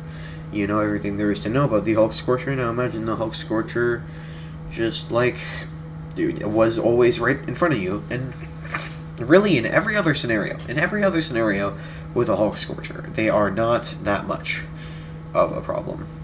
Or any other scenario with a Hulk Jet Brigade Hulk that is not Hulk Scorcher, but exclusively in the scenario of a Hulk Scorcher in the Jet Brigade, is the Jet Brigade become a serious factor, and otherwise they actually don't really become that serious as a factor because unlike every other faction, the distance from the player is not a big factor in the bots. Now it is a factor because it affects their accuracy, which is actually quite important, but even at close range their accuracy isn't great, and the automatons just suffer from not benefiting from the mobility of the Jet Brigade as much as, say, the bugs. The bugs get their mobility through the Rupture Strain, and it's game-breaking, but the automatons get mobility through the Jet Brigade, and it's just kind of useless. Because a Hulk Bruiser doesn't care how far away it is from you. If it's close to you, it's going to miss, and if it's far from you, it's going to miss. right? And that's just, that's the way it is. That's how the cookie crumbles. When it comes to the Jet Brigade, that they end up being not very notable as a sub-faction, which sucks, because they were the first sub-faction to ever be released, and I think the Incineration Corps really did a better job of that. They were the second sub-faction to ever be released, and they took an element that already existed a little bit of fire within the automatons, and they really went whole hog on it. And when you look at when they first came out, I thought they were a limited time thing. So the video I made on them was very rushed, and it didn't even have a script. It was basically just a slightly edited rant. And that video bombed. It is awful. It is like, it deserved it, because the Incineration Corps, they're still kicking today. And I regret making that video. Or I regret making that video so fast. I think it should have been much more structured, and it wouldn't even take me that long to write the script. And basically, at the end of the day, what you get with is a actually competent sub-faction. They have the Pyrotroopers, and the Pyrotroopers are shocking because of how much damage they can actually do, and it's not as much as you would think. Or sorry, it's much more than you would think, because they have flamethrowers, and they have a lot of weaknesses. They have almost a rev up time before shooting. They explode when they die. But across everything, they're actually not that bad, especially with you might be fighting 3 or 4 of them at a time. And but even still, they're the chaff. They're the chaff, not exactly the most important of enemies you'll be fighting on the front. And you'll be fighting a lot of, however, is Conflagration Devastators and Incendiary MG Devastators, I think they're called. Incendiary MG Devastators are heavy devastators with a slower fire rate that set you on fire. Being set on fire is basically just you need to dive, and there's like a 40% chance you'll have to use a stem. So I'm not going to talk about fire too much. And they're basically just heavy devastators, but less interesting or damaging across the whole armada you're fighting in the Incineration Corps. But the Conflagration Devastators are they are something else. And you talk to a lot of people, you'll hear a lot of stuff about Conflagration Devastators, because they have the ability to one-shot you, and they fire shotguns, and they can one-shot you from actually quite a long distance. Not that long of a distance, but longer than you would think. And sometimes at those same distances, or even at point-blank range, you'll take barely any damage. Because the big problem with Conflagration Devastators isn't their shield, because they do have a shield, even though they don't really need one, in my opinion. It's the inconsistent damage. I'd argue it wouldn't even be that bad if they always one-shot you. The problem is that they sometimes one-shot you, so you're never sure how much of a threat you're really assessing when you're fighting one, and that's a serious problem. And then, Conflagration Devastators, they should be changed. I'll go out and say what a million people have said before, but they should be changed. They shouldn't remain the same. But across everything, Conflagration Devastators are actually, they're quite the oddity in terms of the fact that they still to this day require changes. And maybe Arrowhead has a different philosophy on this subject than I do. But, I don't think inconsistent damage is really in line with what they are trying to make in their game. And it's definitely not a fun experience to fight. Or it's probably not even a fun experience for them, if they could feel fun, which they can't. And I think that besides that, the Conflagration Devastator is not that notable of an enemy. It would be kind of generic almost if it didn't have that one-shot capability. And without it, it would suck. But with it, it also sucks almost like a Is that what you would call a catch-22? I'm not sure. But it would suck for different reasons, and it would suck for reasons that are better to suck at. And then, like, that's it for the Incineration Core, except for the, what are they called? Jesus Christ. Hulk, Firebomber Hulks. And I have talked about the Firebomber Hulks, and how, they're good. They introduce a dynamic of getting you out, of cover with their stuff, which doesn't really come up that much, except if you're on defense missions. And honestly, I don't have too much to say about those guys. I've already talked about them in the Hulk segment, and I think that's a lot of what I have to say on the Incineration Core. Except for, I will point out that when they have Rocket Devastators on the Incineration Core, they do the color swap on them to fit the white phosphorus theme of the Incineration Core, and I think that's really cool. You know what? I really like that decision, where even though they're not an Incineration Core enemy, they still look like one for thematic cohesion. However, they do not do the same repaint on Rocket Striders, and I think that is dumb. Now, I will fully come out and say it that Rocket Striders with an Incineration Core face paint might look dumb, but I think them staying the exact same as the entire rest of the automaton force is they stick out like a sore thumb, and it's annoying, and it looks bad, and it is bad. And I'm not gonna rant for 8 hours about that, but it is not good. And the Incineration Core are a really well done overall faction. They're a blast to fight. They feel recognizable, but very different from the regular automaton fighting force. They lean just hard enough into their gimmick, in my opinion.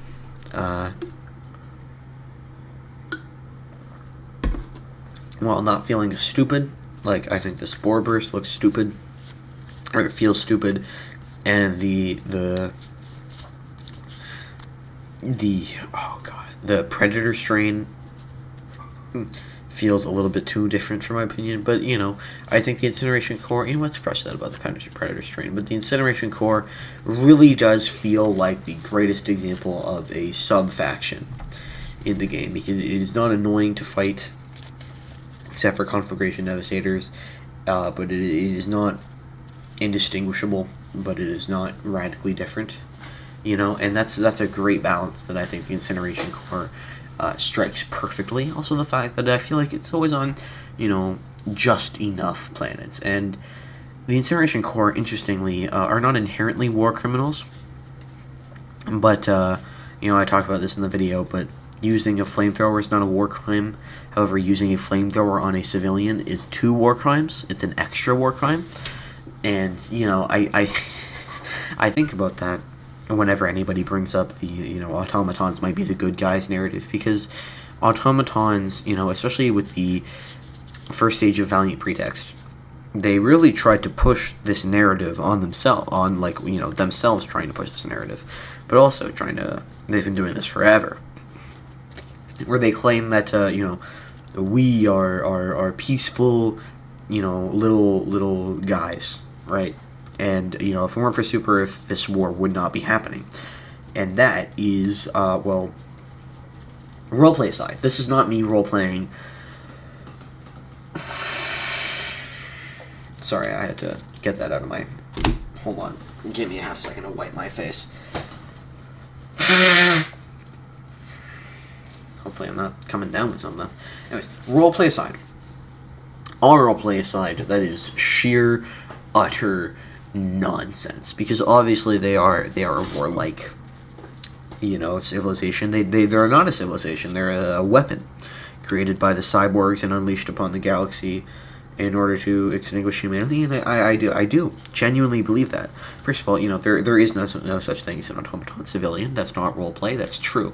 There is no such thing as an automaton civilian. There is no society to speak of, because they don't need a society. They need to kill humans. They're a self-sustaining, self-deploying, self-governing, arguably, weapon more than a faction. They're a weapon of another faction.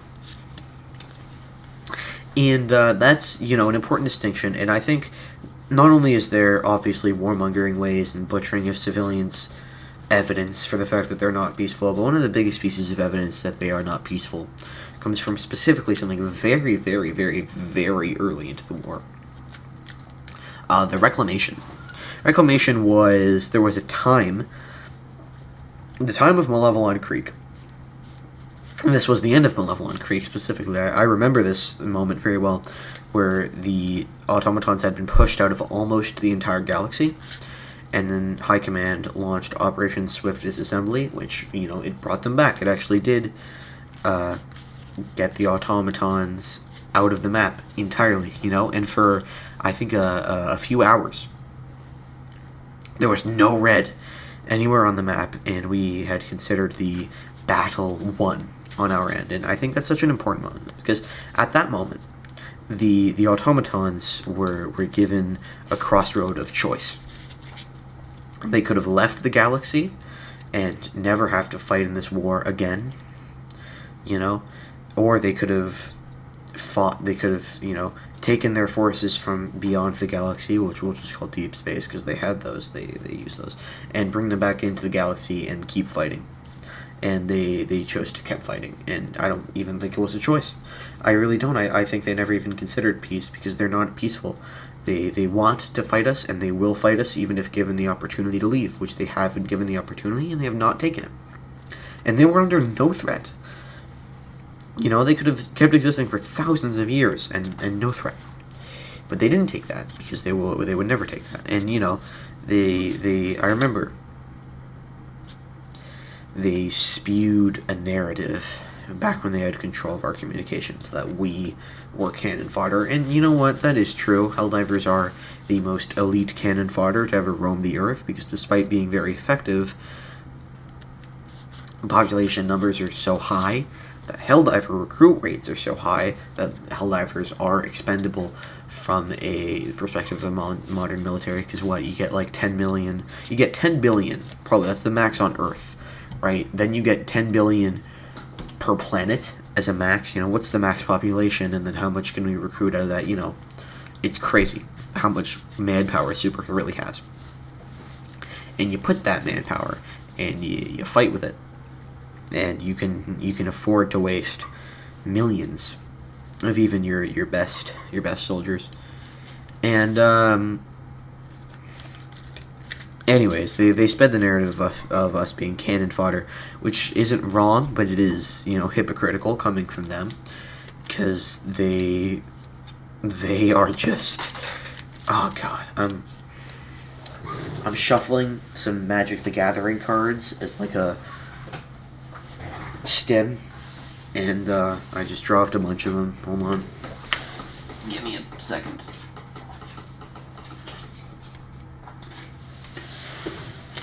What was it? And the automatons are bad. They are bad people.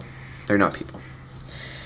And that's roleplay aside. That's going off just the lore. The automatons want war. They want to kill us, and they treat their own soldiers. I remember where I was now. They treat their own soldiers badly, and it kind of leaves a bad taste in my mouth when they accuse us of treating our guys as cannon fodder when their death rates are what? Let me pull up the numbers on the companion. And let me do some math real quick. Hold on, I'm sorry. I know. Math is awful. 6.217, which is our casualty rate so far in billions. Let's assume 1/3 of that is on the automaton front. That means we have 2.072 billion dead Helldivers on the automaton front, and they have 92. So if we do 92 divided by 2.07, so they have a 44. They have 44 times our casualty rate, and they're calling us fodder, which it's not the truest of statements, but say whatever you want, I guess. Where was I? Right. Operation Swift Disassembly and a bunch of the other stuff they've been saying for a very long time proves, to me at least, that they are definitely not peaceful. They stole the blueprints to the Star of Peace, and that doesn't defend them in any way. That doesn't help. That's not an act of desperate survival. We're trying to build a super weapon because we want to kill people. I think their recent actions have been, have at the very least proven that they are not a peaceful people, and I don't know, they're built to be like that. And what's interesting about them is they kind of feel like a force you deploy and then it sustains itself. And what I mean that not is that they just have their own mining facilities, but they recycle our metal. And this poses some interesting implications. Let me take a sip of my Gatorade before I get into them.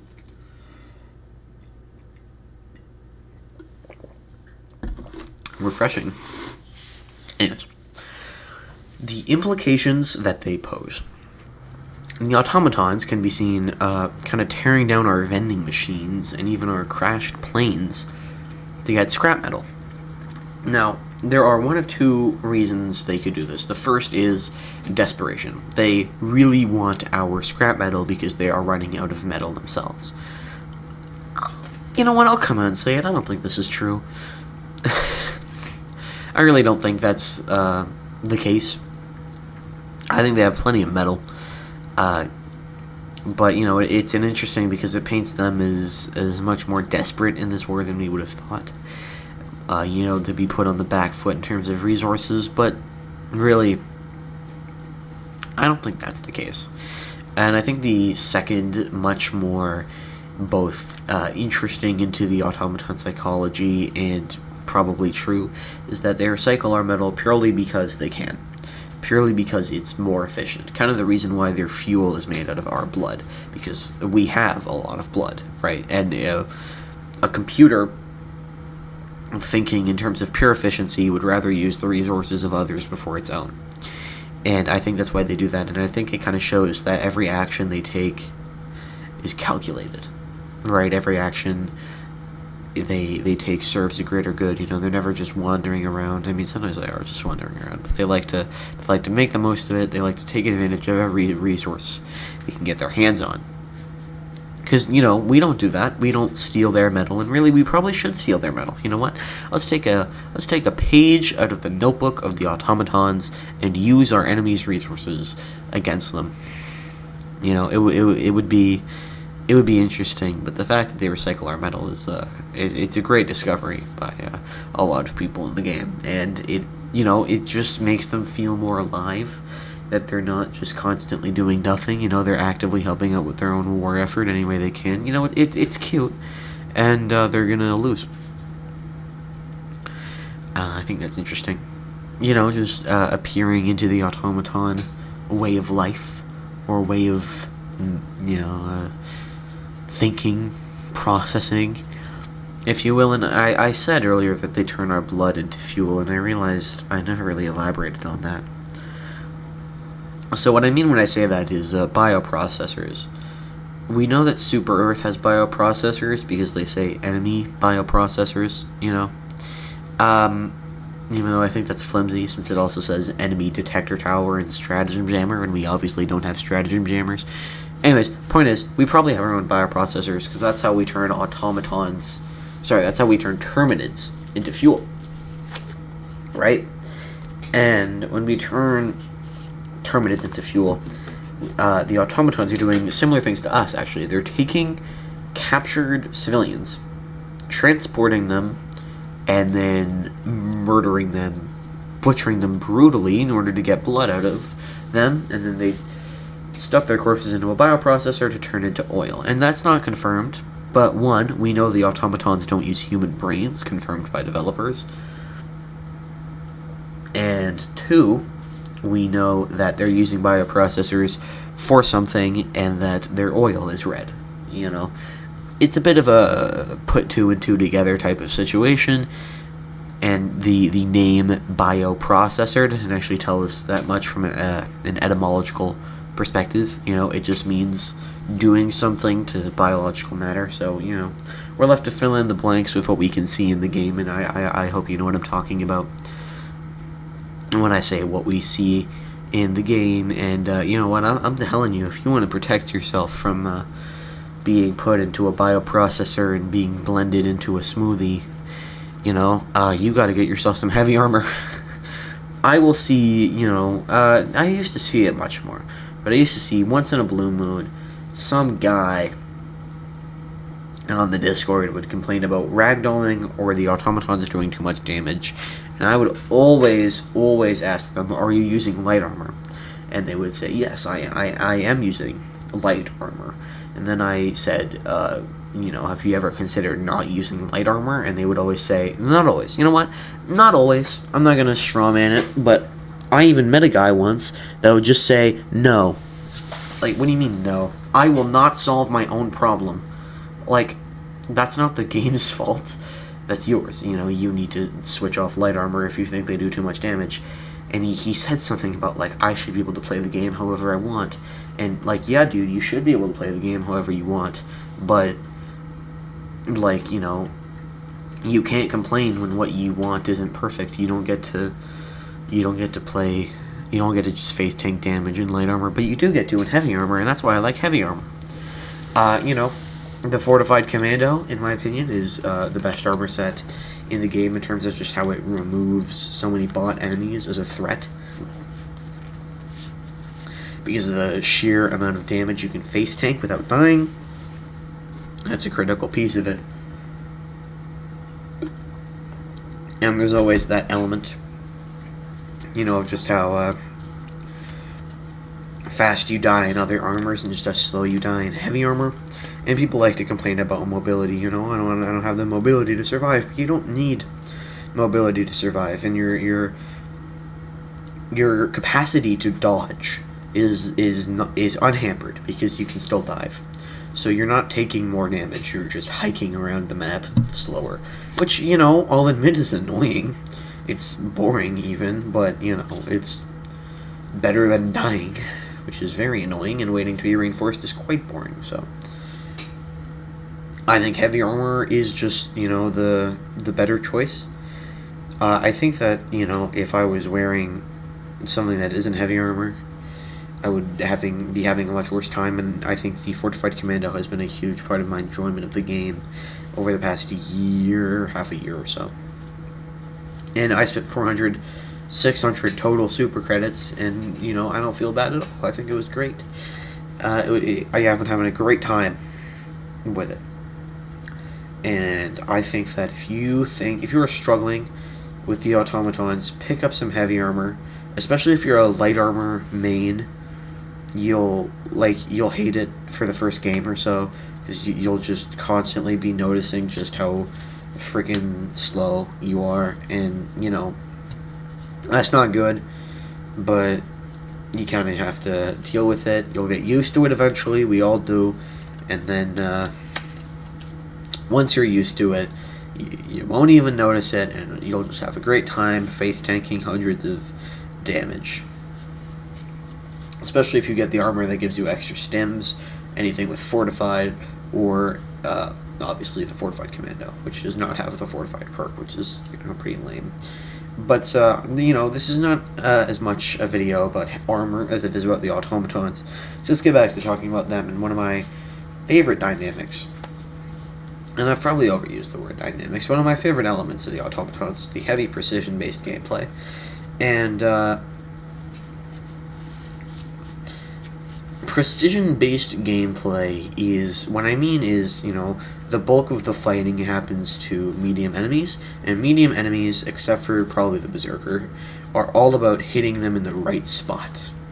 And that's just so fun to me, because it means that, you know, no matter how good you'll get, you'll never hit 100% of your shots.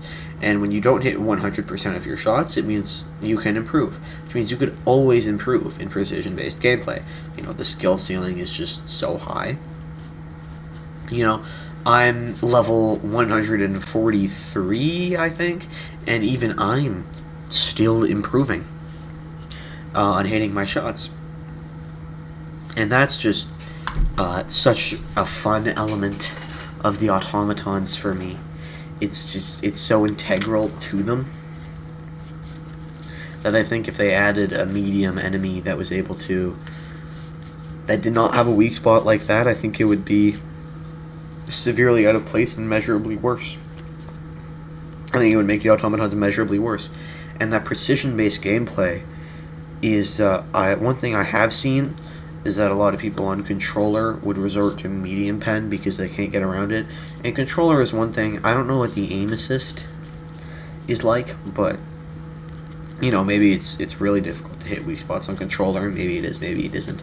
But for me, it's pretty easy on a mouse and keyboard. Spent a lot of time, you know, practicing it, and you know, just get good, and you'll truly understand. I hate to just say get good, but you know, get good, and you'll understand the more interesting depths of gameplay that the automatons can really expose you to.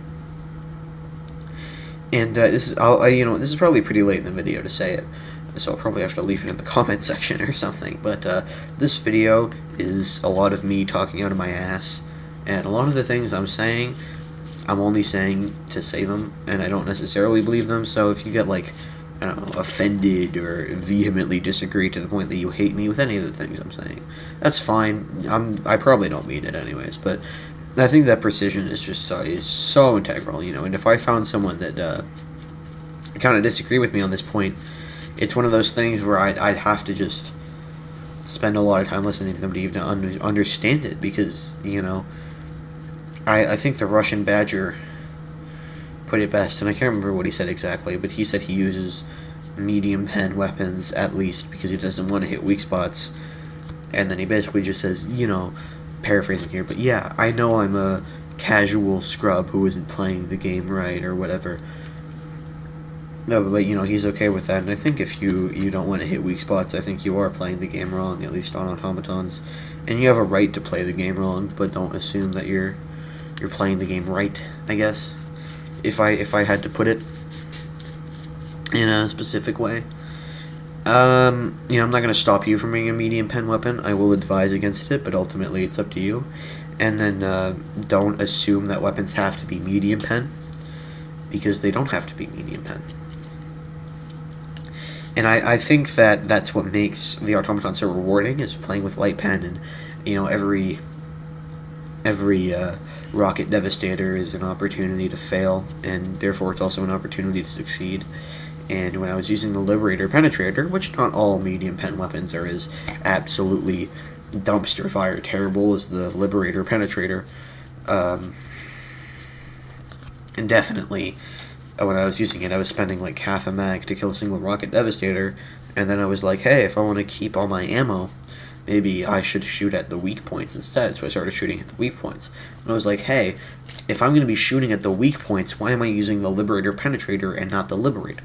So obviously I switched back to the Liberator, and I've been playing relatively similar ever since. I've picked up more on the Diligence, the Amendment, the 1-2, and even the Constitution. More, but, you know, the Liberator has been the mainstay in my backpack for so long now, it's kind of hard to imagine life without it. And then I think that that's how precision-based gameplay leaks into the automatons. Some of my favorite weapons in the entire game are light armor penetrating, and I think that a lot of people are missing out. People use MAP, you know, they're missing out on the dynamics. How many times have I said the word dynamics in this video? They're missing out on the joy, really, of using LAP, LAP, MAP, HAP, you know, whatever you want to say, whatever you want to call it. And then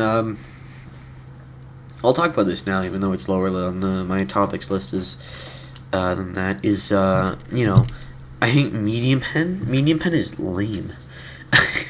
You know, and like I said, you know, it's fine if I disagree with you on what it's, you know, the basic nature of the automatons. You're allowed to disagree with me, I'm allowed to disagree with you, and we're allowed to hate each other and coexist, blah, blah, blah, blah, blah, blah, blah.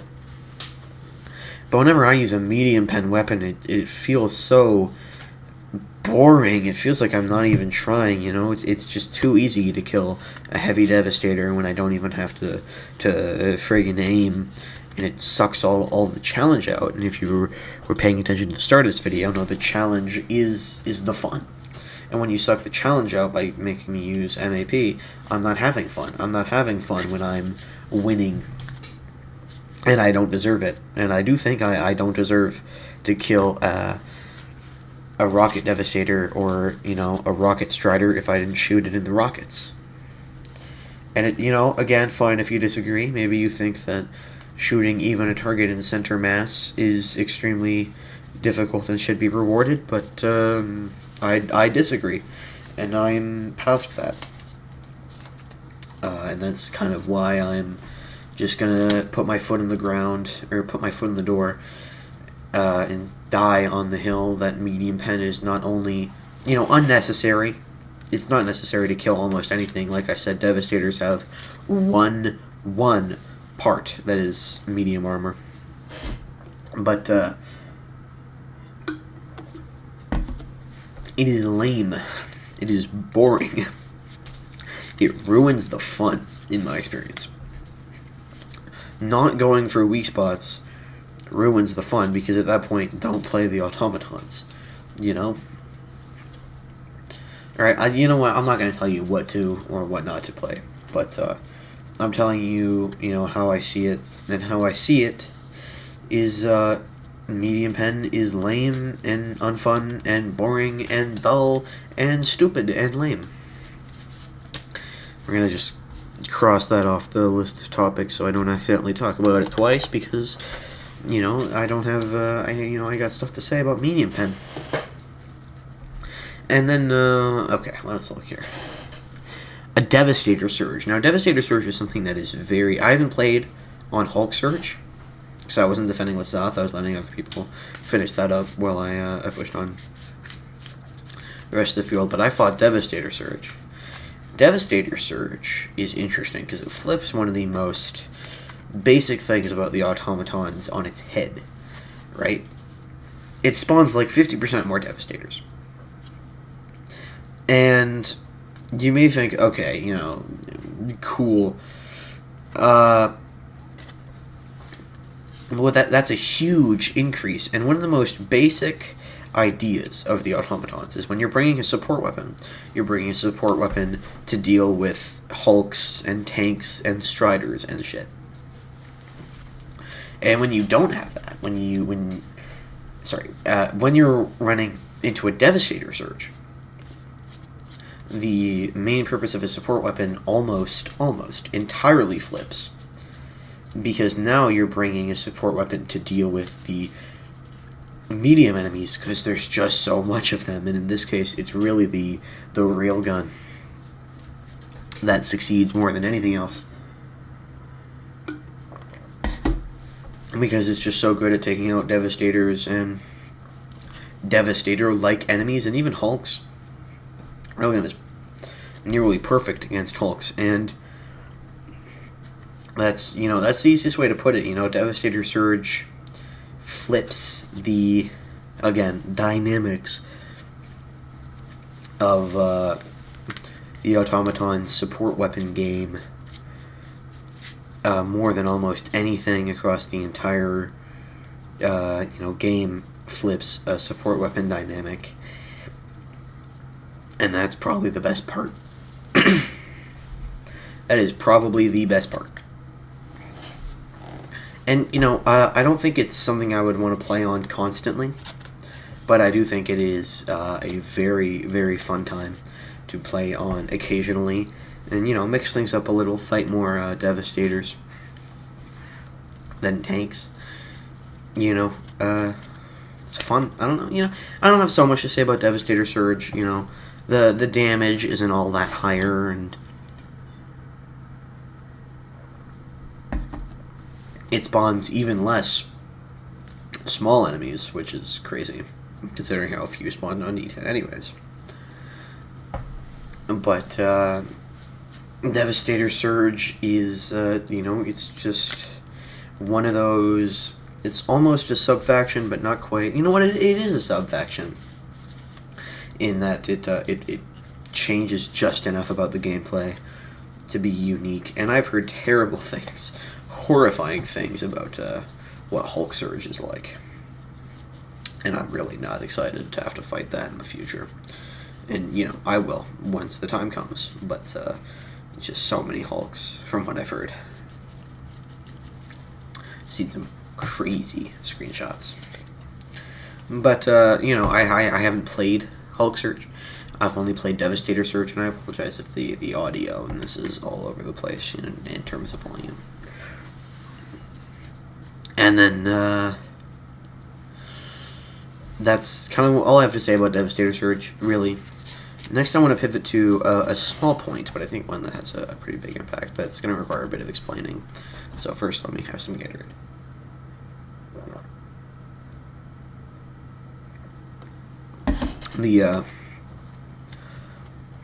The reason I'm drinking so much Gatorade is because talking for this long is pretty grating on your voice. Probably going to take a break at the 2-hour mark and start up again later. Point is, dropships. Dropships, so when you look at all three factions and their dropships, bugs don't use dropships. Their call-ins are unpreventable once they happen. The squids do use dropships, which is pretty interesting. But it's kind of ruined, in my opinion, because they're two-shot, right? You have to shoot first the shield and then the thing, which means it's very hard to do so before they can actually land their troops, which kind of ruins the whole dynamic that they took from bots, which I'm going to talk about right now. Because, so it used to be that you could shoot a dropship anywhere with really any anti-tank, and it would just immediately die. And, they changed that, probably deservedly, where now you have to shoot the engines. And that didn't change a whole lot. Because nowadays, you shoot the engines, and the whole thing falls in one shot. And what's interesting about that is, you can use one use of your anti-tank in order to get rid of one dropship. Which is a good trade-off, especially if you're in a situation where reloading isn't that much of a problem, I would suppose. But the biggest thing is when you are when you're using the recoilless rifle and you have the backpack, and then you can get a friend to get the backpack, and then you can fire the recoilless rifle so fast that you can use up all 5 shots very quickly and get rid of almost an entire drop-in. And that's something that's really nowhere else across the entire game is, dropships being that easy to take down. And I think it's a boon. It makes the game easier, and I've said, I don't like the game being too easy, but it makes the game easier through presenting a choice. And I think that's the best way to do it, instead of, nerfing the amount of dropships.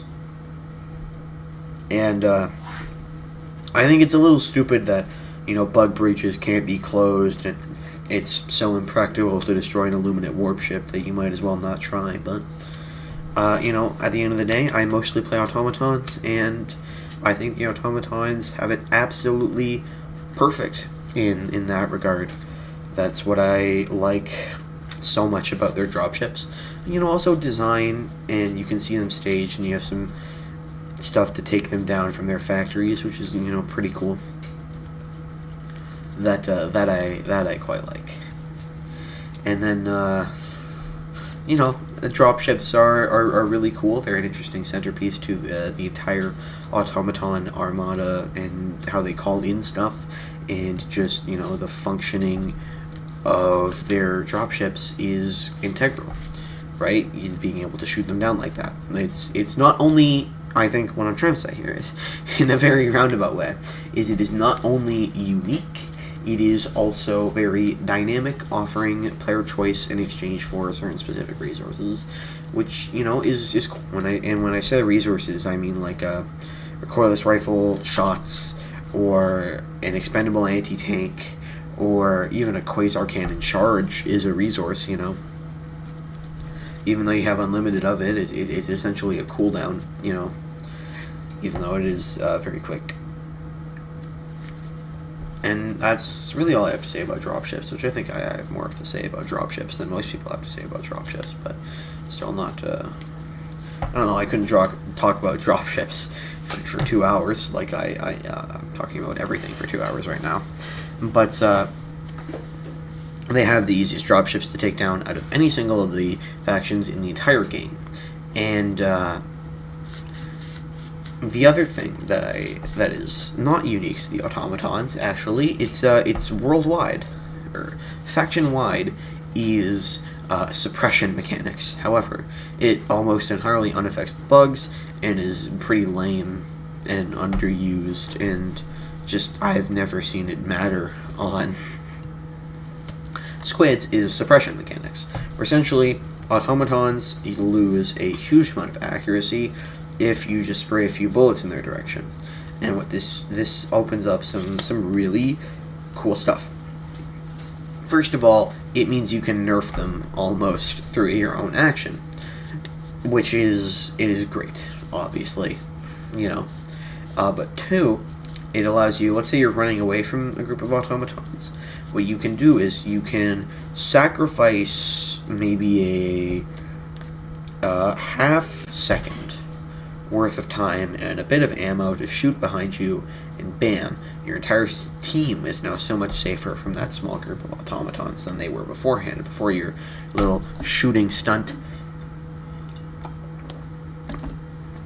And, you know, like I was talking about in dropships, these sorts of dynamics that maybe make the game easier, but they offer you choices in exchange for certain things in order to make the game easier, are so much better than resolute nerfs. You know, I think that's really the crux of it, and why I like the suppression mechanic so much. Although I will say it does make the automatons look quite stupid. Like quite stupid, because, you know, you suppress a heavy devastator and they start just to miss all of their shots, like every single one of them. And it makes them look bad. It really does. And, but, you know, if you're looking for looks, the automaton art direction is pretty cool. Personally, I'm a big fan of the industrial vibe they have going on, because when you look at, this is especially true on Cyberstan, right? The automatons only have, like, one purpose, and that is to destroy humanity, or at least that's what I believe. And what they set up in order to do this is interesting, because you go to Cyberstan, and you look at Cyberstan, and Cyberstan has this sort of aura of everything, every building having a specific purpose. You know, this building grinds rocks, you know, this building melts metal, and this building is a factory. And it all comes together to paint this cool picture, and then I think it fits the automatons so well, because I've been fascinated by automaton society. You know, I still have that cork board of my theory of what automaton society really looks like when you pull underneath the hood. I keep that right underneath my desk, and that is like, you know, it holds a special place in my heart, you know, automaton society. And going to Cyberstan and seeing just how industrial and gray and smokestacks it is you know, it was almost a spiritual experience, honestly. I remember it so viscerally of going to Cyberstan for the first time and seeing all those buildings, which you know, you may think is lame or weird, but I really could not describe it in layman's terms to you. But what's interesting about the industrialization that the automatons represent, you know what they kind of remind me of? They kind of remind me of the Iron Warriors from Warhammer 40k of Peter Abba, because they you know, they are bitter and spiteful. That's what I get from them, especially you know, if you read the transcripts of their voice lines on the wiki, they seem very bitter and spiteful and hateful towards the automatons, very much like the Iron Warriors are in Warhammer 40k, and I think that they also encompass the industrialization that the Iron Warriors also encompass, and it's great fun. It really is. And then that's just it. I think that's why I love visiting Cyberstan so much, because it gave us such an unparalleled look into automaton culture, which is not something you see a lot of. But I think part of the evidence that their only job is to destroy humanity is how they treat colonies. The bugs, when you look at their treatment of colonies in mega cities, they kind of like to infest. They kind of like to infect and kind of get everywhere and put their spores in every nook and cranny they can. And then when you look at Illuminate, they kind of do all this weird, funky stuff to our buildings, putting these weird pylons and pillars. And that's the separating factor with the automatons, because the automatons destroy. They raise and turn buildings into craters, and I think they would only really do that if they had this hatred for humanity and human infrastructure. And in a past video about random thoughts, I said at the end, this weird, wacky theory about buildings being people in their eyes, which is a terrible explanation of what I actually thought was going on, and I don't actually think that's going on at all, and that entire thing was just a pad out, runtime, which, I would totally never do that, but, I think it's so interesting. It's such an interesting look at how the automaton mind works, which is something I'm fascinated by, to look at how they treat colonies and colonists. And, another thing I quite like is slurs. Specifically slurs towards automatons. Because, the real world right now, especially right now, is a huge amount of slurs for robots. You got Clanker. Clanker's the big one. And Tinskin, Wireback, Scrapyard Reject, Toaster Brain. I'm pretty sure I saw something out there that was like clinking, clattering collection of Caligulous junk. It doesn't exactly roll off the tongue, but it has some fantastic alliteration. And I think that's why I like calling the automaton slurs, is purely because the sheer amount of them. Tin cans is a good one. And I think JREG, a YouTube channel called JREG, did a tier list of slurs to use against robots. But I didn't watch the full thing, and obviously that's not specifically about Helldivers. But it is interesting, because those terms from modern human hatred kind of spill out into the world of Helldivers and are frequently used by Helldivers, and it makes the hatred that we like to roleplay through at the 106th very, very easy. The more slurs there are for something, the easier it is to hate it. And I would never condone the use of slurs against actual real world minority groups or anybody that would be affected by them. Obviously, what makes a slur is the horrible harm it does to communities around the world and in your local community. But calling fictional people slurs, I am a big proponent of calling fictional people fictional slurs, and that's a big part of why I love to slur at the automatons. But if you come up with a new slur for robots, put it in my comment section. And when you look at slurs for other factions, what can you call squids? Well, squids, you could say calamari and That's really all you got. You got your calamari jokes, and you got nothing else. And I love me a good calamari joke. I don't actually quite like calamari, but I do like jokes about calamari and Helldivers. But one joke will always wear itself out, right? Same way, one slur will become boring. When you look at the bugs don't really have any slurs, I kept trying to find some slurs for them, and the worst slur I could find against bugs on the community was a bugger. Just bugger. Like, come on, man. That guy put no effort in, and that was the best slur I could find. The only slur I could find, really. And I had a proposal that I still quite like to this day. My proposal of a slur for the bugs was Beetlejuice. It's a joke about E710 because they're bugs, and beetles, and they're juice. It's a pop culture reference, which I don't know if that really harms or hurts it. And it's also a degrading comparison. Beatles. Nobody likes Beatles. Nobody would name the most popular best-selling band of all time the Beatles.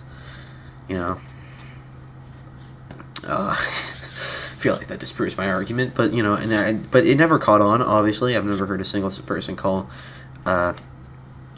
bugs Beetlejuice, and it would have grammatically would have been similar to Zack in the World War Z book, where the entirety of the bug force is referred to as Beetlejuice. Like Beetlejuice just invaded another planet. Now that I say that out loud, it kind of just makes me think of the character of Beetlejuice invading an entire planet, which is... You know what? Just ignore I said any of this. My point is, the automatons have not only the most amount of slurs, but also the best slurs, and it's all thanks to anybody out there who hates artificial intelligence in real life, and Doom posts about it on Instagram. So thank you. You've making me hating Devastators into a very happy person with a lot of things to say, and the automaton slurs are a huge part of the community, even though I was on the Discord, and I probably spent too much time on the Helldivers Discord because I don't have friends, quote unquote. And then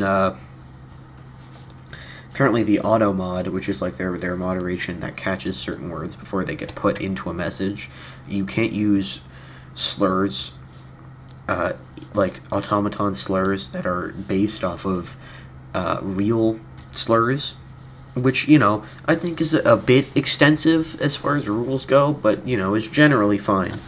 You can't say tin skin on there, because that's based off of a real slur. But the problem is, when you do that, I don't have an extensive knowledge of all racial slurs to ever exist. I know, shocking, I have no idea what slurs out there are based on real slurs and what aren't, but... It doesn't tell you, so I kept trying to edit my message and trying to, say exactly what, what I was trying to say with removing the slurs, and I couldn't, and I got a mute warning, which was, probably not the greatest way that situation could have been handled, by them or by me, honestly. They should probably publish something somewhere about every single word you can't say on the Autobahn. And then, besides the huge amount of slurs you can use against the automatons, they also have stealth, where you can sneak around them. And that segue probably made no sense, but I don't even care anymore. We're 2 hours deep into the recording. What's great about stealth, right, is, people don't see you. And I've played a fair bit of Payday in my day, even though I've probably played more of the Roblox ripoff of Payday than I have actual Payday. I played a lot of Payday in my day, and I've played a few stealth missions. It's fun. In my opinion, it's not as fun as throwing explosives at anything that ever moves, but you can play stealth. I have a buddy who loves to play stealth, and I talked about, he's Seto, he's the guy who doesn't like the fact that factory striders bars instantly detect you.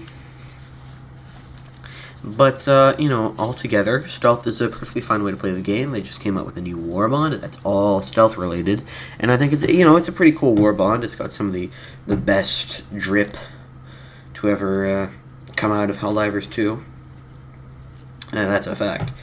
And it's got some pretty cool weapons, although they don't seem too notable, and some, damn good armor passive. Really, it's the go-to for anybody who loves stealth, and I'm not personally that big of a stealth guy, but I totally understand the appeal. And, stealth is actually a pretty important skill to learn, even if you're not doing a stealth build, purely because patrol dodging is absolutely critical, and, basic stealth skills are the only real way to do patrol dodging. So that's why I would encourage everybody to do learn a little bit of stealth here and there. It'll help you get into fights you don't want to be in, which avoiding fights that are unnecessary. Made a whole video about that, and it's obviously extremely important. And then you also, like stealth, you run into some other problems. Sometimes you just get kind of detected instantly, and sometimes you don't. But the new C4 pack they just added is fantastic, because now you can blow up. You can go in, put it on everything, and then by the time you leave the outpost, no one noticed you're there, because nobody noticed fabricators blowing up, because fabricators didn't blow up until you left. And then where was I? You hopefully don't run into any factory starters when you're doing stealth, but more than the fact that you don't want to run into any factory starters, you don't want to run into the new Vox engine. Now, the thing about the Vox engine is, it is a very, very strange, but one of the things about it is not a super heavy. Like, when it leaked, a lot of people thought it would be a Hive Lord class super heavy or Leviathan class super heavy. Or not super heavy, mega heavy. Because, I've said this before in this exact same video, but you're not listening anyways. So, it goes light, medium, heavy, and then super heavy, mega heavy, right? And, the Factory Strider is a super heavy, the Battle Titan is a super heavy, and the Hive Lord and Leviathan are a mega heavy, or an ultra heavy, or, prefix heavy. And I don't even think the Voxcaster fits that description. It's not a modifier the same way the Leviathan or the Hive Lord is. It's just an enemy. And I think it's a little bit too strong for what it is, but I don't think that's too much of a problem. And, I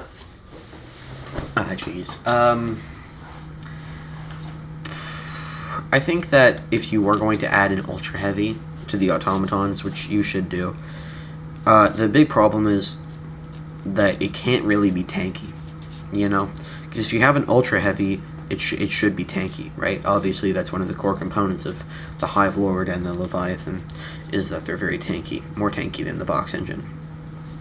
Vox engines are just new and people don't know how to fight them. But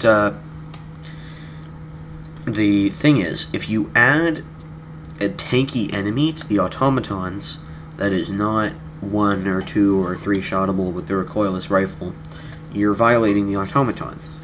But if you add an ultra heavy or a mega heavy to the game on the automatons that is 1 shottable, you're not really adding a mega heavy,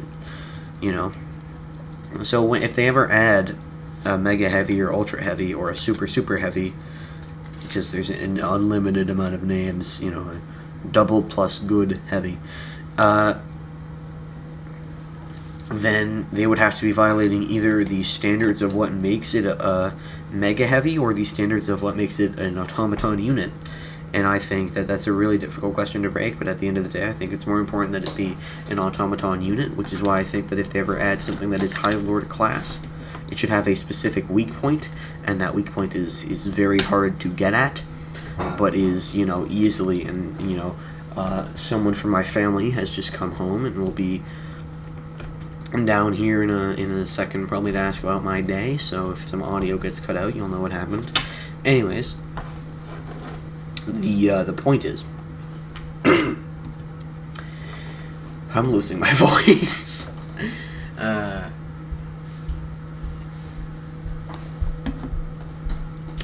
point is, adding a double plus good heavy to Helldivers 2 as an automaton would be quite the difficult choice, and honestly, I don't even know if they need to take it, really. You know, do you need to take that choice and add an ultra heavy to the game? And I talked about this before, this aspect of the game, of the automatons, but I'm actually going to talk about it again with a little bit of a different lens. I've said that they've destroyed our colonies, and that's true. They do destroy our colonies, but they destroy more than that. They destroy everything. And, you know, the automatons, fighting the automatons is this unique feel of almost post-apocalypse to it. You know, where you'll constantly come across these positions that are blown up and taken, and there's, you know, half-strewn corpses and bloody projects, and, you know, this is all over the place, but I think it's especially accentuated with the automatons, where you kind of feel that, you know. And then the destruction of colonies, but really the post-apocalyptic vibe is core to the feel, where it almost kind of becomes a horror game. And I think it could be a horror game if it tried to push its atmosphere just a little bit more. And it feels like that, you know, where you kind of feel like this planet has already, you know, gone to shit. It's already over. You know, it's already Jover, and you're just sent here to get revenge, almost, and reclaim it for maybe further repopulation. But it's been eradicated of almost everything, and that's such an interesting vibe to have for a non-horror, non-apocalyptic game that I really hope does get to, you know, built upon more in the future with more, because it's mostly what is left unsaid, you know, POIs, massacred corpses, you know, just even what we see with, you know, the way they string up bodies on barbed wire and put heads on pikes is very, very Mad Max. Maybe, I haven't seen the films, I've only seen the clip where the guy says, "Witness me," but it seems like something they would have in Mad Max. And, you know, the automaton post-apocalyptic vibe is honestly so key to the automatons that they would be, you know, like I said, if troopers are the heart, or whatever is the heart, and heavy devastators are the lungs, I can't remember exactly what I said, and hulks are the rib cage, then the post-apocalyptic vibe is the soul of the automatons, and just the horror of knowing that this could happen anywhere to anyone, and no one is truly safe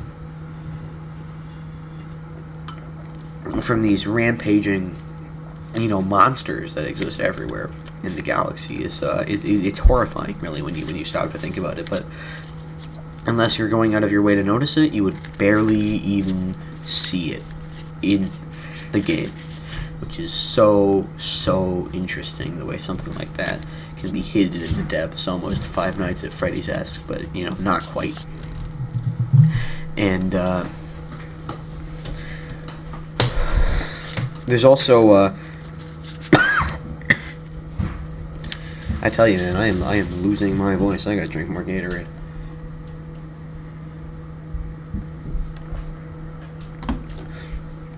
What's next on the agenda? Ragdolling. Ragdolling is, you know, I don't have to explain to you what ragdolling is. It's fairly uniform, and someone is coming down the stairs right now. Never mind. No, that's my dog scattering around. Anyways, okay. Ragdolling is the, you know, when your character goes into that free fall state and tumbles to the ground and you can't do anything for a half second. More than any other faction, the automatons like to ragdoll you. A lot of their damage, especially their explosive damage, makes you ragdoll. A lot of their You know, you run into a mine, you ragdoll. You run into a rocket devastator, you ragdoll. You get your feet clipped by a red shot from a war strider. Especially the war strider loves to ragdoll you. You get ragdolled. And heavy armor, I'm pretty sure heavy armor mitigates a lot of this. You know, and which is why it's so good. But it's also just something core to the automatons. This half second of having control of your character taken away from you, and then you have to, it's pure chaos. And normally, I like agency, and losing control of your character sucks. But ragdolling does it in a way where it only happens for what, like 1 second, right? Which is just enough time to get the maximum, oh my god, oh my god, oh my god, I'm gonna die, and also not the I can't do anything to prevent my own fate, time window. That is core to the balance of these things. And then, you know what, guys, I'm sorry. I really wanted to do this whole thing uncut, but I'm going to lose my voice if I continue. I will be back. I'll probably, I'll just cut this part out. Instant kills. The automatons have a pretty high amount of instant kills when you look across all the factions. Because what do you got for automatons, right? You got cannon turrets are an instant kill. Factory striders, Vox engines, rocket striders. I'm only thinking what's an instant kill with heavy armor. Just plenty of things probably instant killing you in light armor. Light armor is incredibly fragile. And I mean, a lot of your own stuff can one-shot you. A lot of random explosions. There's a lot of random explosions, fabricators and stuff, and that can one-shot you too, insta kills. But I think specifically what it comes down to with a lot of these instant kills is you'd think it'd be bad, that a faction has so much stuff that can insta-kill you, but all the instant kills that I just mentioned are actually very well balanced as far as insta kills go, because it's not like, I don't know, Insurgency Sandstorm. This is the second time I've referenced Insurgency Sandstorm, where sometimes you just die and you can't really figure out why, just because, oh, this guy got a good angle. No, there's always a balance. Like, take the, I've mentioned this before, but the rocket strider is a very easily dodgeable projectile, especially if you have situational awareness. Cannon turrets, or any variation of the cannon turret, the factory strider and the destroyer tank, if that's even what it's called, they have predictable timing, which means you can get a good sense of when they're firing even if you're not looking at it based on when they last fired. They are dodgeable, most importantly, and of course they have that little blip right before they fire that means when they're about to shoot, which gives you a great time to dodge. So the automatons have a lot of instant kills, obviously, but they manage to not break the balance of the game nor make the game feel unfair, because there's so much counterplay to those instant kills, right? And let's take a game like what's a game with a lot of instant kills? Call of Duty. Let's take the average Call of Duty game. Sometimes you get instant killed because you walked into a sniper sight line, or a guy was camping with a shotgun, or you get close to instant killed because someone was holding an angle with an LMG. I mean, COD doesn't punish you for death almost at all, so it's not that big of a deal. But still, these are instant kills with very few elements of counterplay. And that's something that is handled much, much, much, much better, in my opinion. Of course, this is a very opinionated subject in Helldivers 2, because in Helldivers 2, you can't just, there are relatively no instant kills, I believe, that are not telegraphed, even like everywhere has some level of instant kill, but everything is, you know, very easily, you know, you can predict it, you can move out of the way, you can dodge it if necessary, and that's, you know, that's why the dive skill is just so crucial to Helldivers 2 and its balance, because, you know, there is a balance, and even in a PvE game. And I think that, like, the dive is just so important for making Helldivers 2 what it is. And I think that's really exemplified in just how much it balances out the presence of all these instant kills. Because if you take the quintessential instant kill of the cannon turret and you remove the blip, the little blip the gun does before it shoots, it becomes one of the most frustrating things in the entire game, automatically. Or you make it hit scan. It becomes so unbalanced that the automaton front is nearly impossible to play on. I mean, the precise timing I mentioned is a little bit different, but still, the point remains that you never really, if you are aware of what's going on around you, there's not really a situation where you're going to get instant killed and it's not, like, preventable. And that's just the absolute core of what balances these instant kills, you know? And there's always, like, counterplay, right? Counterplay is the key to any ability that has serious, serious effects, is, being able to get around those effects through skill and precision and game sense is always the balancing factor, you know? And I think that without the dive and without these specific mechanics that a lot of the instant kills on the automaton front revolve around, it would be much worse. It would be so frustrating to play and play against, you know, just because, like, okay, I'm walking down the street and I get spotted by a destroyer tank and then I immediately die, you know? Well, that would suck. But nowadays you get okay, I'm walking down the street and I see a few machine gun shots come at me and miss, as well as the audio, I think they make passive audio, the passive audio of a tank.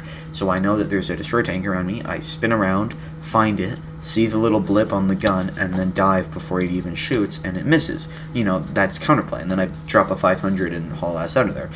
And that counterplay is the key. And then,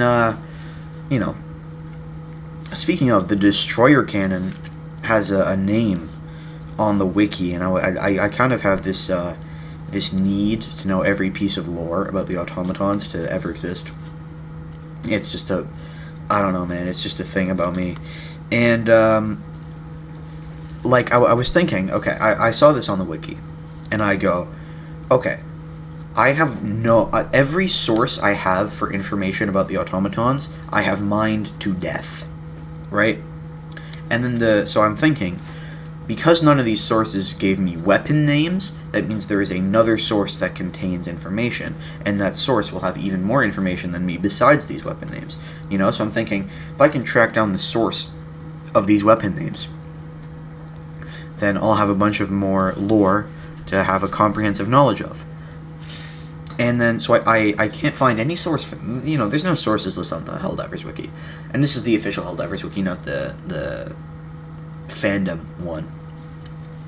But they have a Discord server, and I'm thinking, okay, I can go to the Discord server. And I go to the Discord server, and I actually talk to the guy, like the guy who makes, one of the editors, the guy who wrote that specific entry, and he made it up. No, you know what, that's not true, necessarily. He found it. He found some names in the game files. You know? Excuse me for a sec, I have to blow my nose.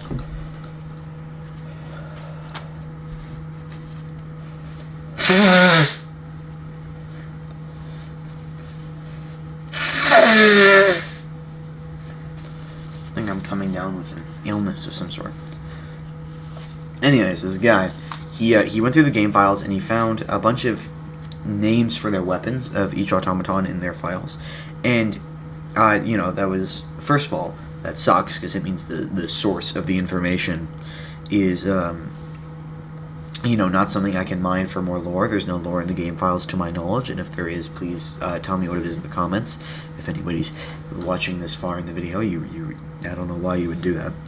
And then basically he was telling me that, and but sometimes a weapon doesn't have a name in the files, or it has a name in the files that some other weapon has, or its name just sucked for some reason, and in which case he would just make up a name.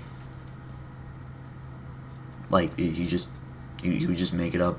And which is important, because the wiki doesn't say this, because this is essentially, a lot of this stuff is essentially fan fiction, and even after a conversation with the guy, I still do not know what exactly is canon and what is not on the wiki, and that is really bad in my opinion. Even though it's something as minor as this, it kind of ruins the entire credibility of the website, really, and I depend on that website for a lot of information. And I mean, like, some stuff like the persistence of the word fusion is still around. But,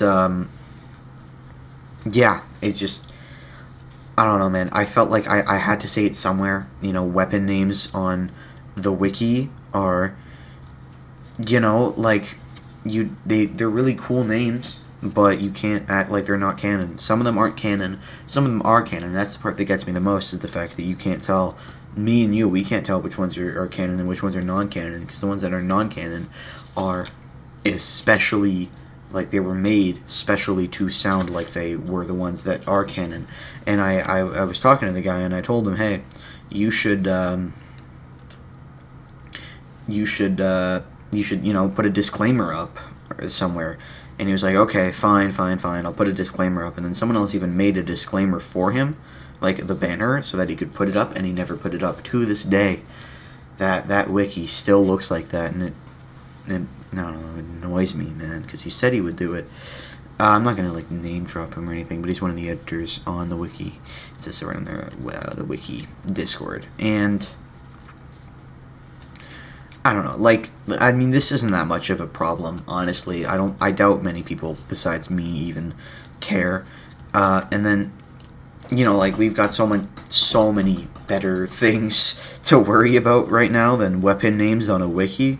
The automatons right now, the Cyberstan. I've been diving on Cyberstan, as much as I can, and I think day one Cyberstan was unlike anything I've ever seen in terms of how difficult it was, and day two Cyberstan, I feel like I got a much better hold on it. I think they nerfed some things and changed some values to make it fairer, but Cyberstan is crazy, especially because there are cannon turrets absolutely everywhere, and I quite like that, honestly. I don't know if that's a hot take, but I've talked about insta-kills, and how insta-kills I think are actually very well balanced, especially with cannon turrets. Cannon turrets have a lot of hindrances that a skilled player, although not necessarily an unskilled player, could very easily pick up on.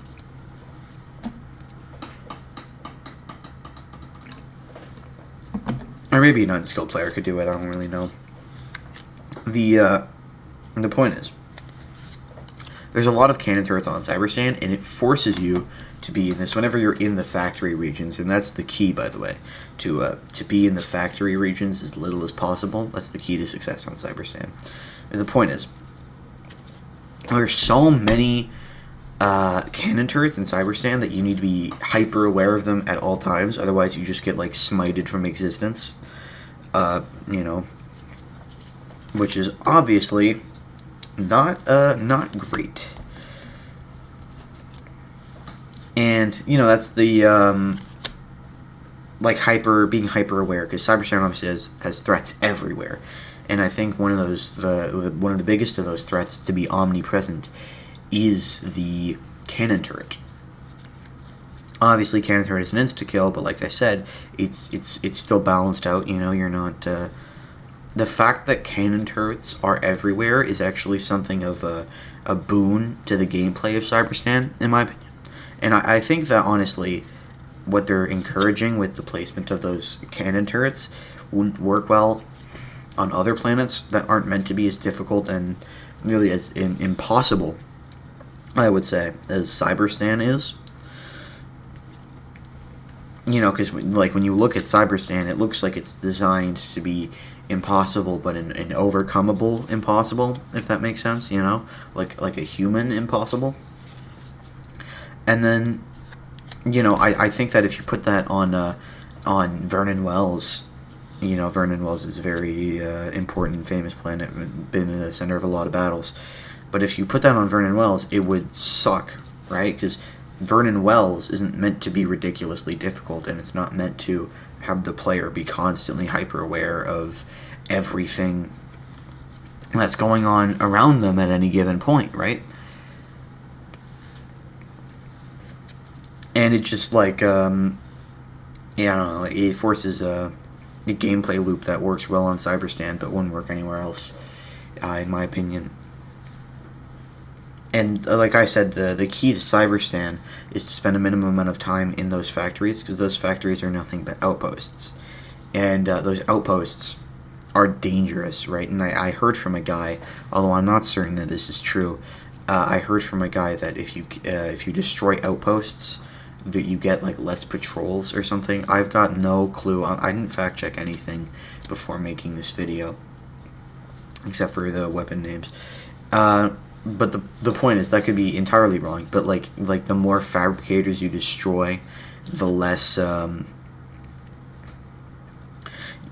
less patrols or resistance you encounter, or like, you know, the less fights you get into, which would normally be a very big boon. And you know, a lot of the automaton gameplay loop centers around destroying fabricators, and you don't really think about it like that, really.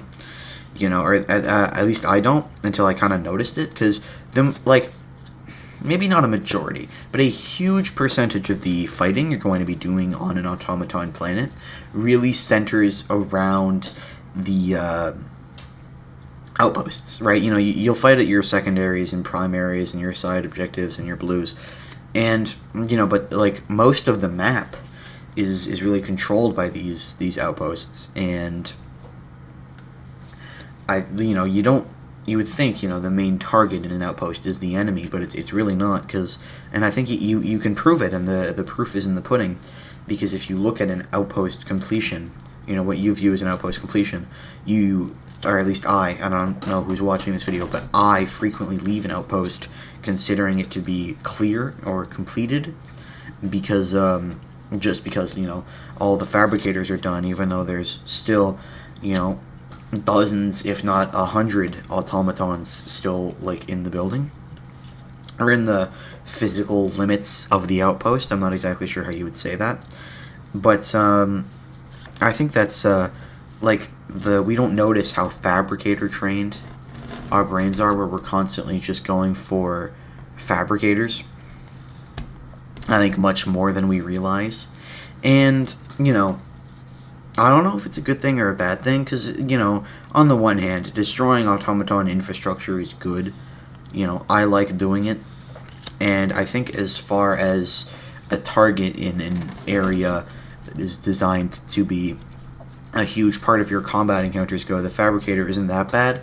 But, you know, maybe there should be some variety in outpost targets, like maybe we're targeting, I don't know, some kind of command structure, or, you know, and like the thing is, whenever they have a unique idea for what an outpost should be, like a fuel depot, they make it a side objective. And, you know, I don't think that's bad, but I think, you know, I think it kind of removes all of the possible interpretations and variations you could have within outposts, because if you could have it within outposts, like, you know, because if it would be more interesting. You know what I'm saying, right? Where you could remove, you know, you can make it not an objective and just like a feature of some outposts have different objectives than other outposts, and make it not a blue mission. that would be, I think that would be like a great idea for how to switch the moment to moment gameplay up. Gotta take some Gatorade.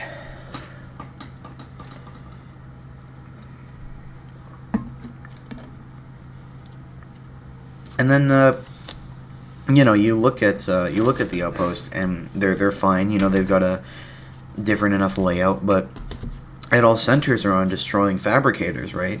And it's not that destroying fabricators is boring. It informs your grenade choice. It's why I don't bring smoke grenades. I would bring smoke grenades so they could destroy fabricators. I would also bring thermites, if they gave me more of them, and if I had democratic detonation. And like, I get how it's a huge influence on your thermite choice, your grenade choice, and it's also the fact that you're destroying things that can be destroyed fairly easily with stratagems and stratagem weapons means that there's a lot of outpost cheese out there. There's a lot of ways to cheese an outpost. You can perch up with a high angle with a recoilless rifle and just kind of, shoot it.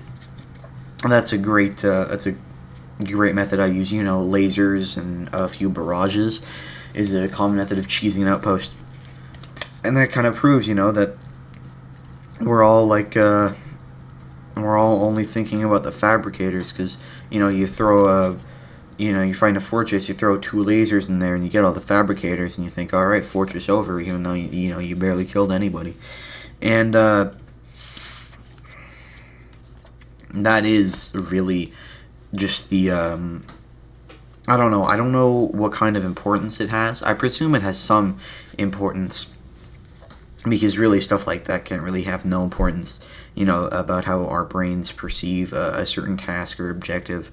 But I can't really find an importance about the fabricator in the mind of a Helldiver besides the surface level. I can't really analyze or interpret it. So hopefully someone out there spends far too long and making a video essay about fabricators. That's one of my personal favorite parts of YouTube, how there's a video essay about everything. Maybe I'll make a video essay about fabricators.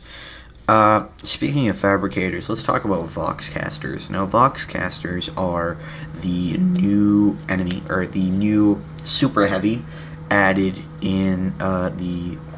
Oh god, what is it called? The Machinery of Oppression update, which is a very fitting name considering what a Voxcaster is. I think it's interesting how it's a propaganda enemy.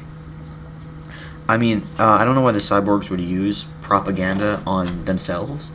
It seems like they're already pretty committed to their cause, given how they're, vat grown, and, I don't think the propaganda is really needed on them, given how much Cyberstan has control over their brain through body implants, and the fact that they're grown in a lab, which we know they are. And,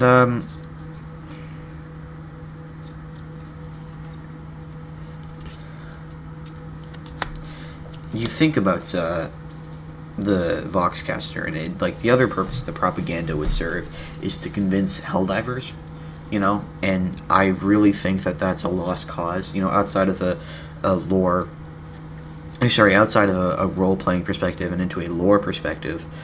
You're not going to unbrainwash a Helldiver with more brainwashing, because that's just, not how, Helldivers are chosen from the most fanatical and efficient of Seath.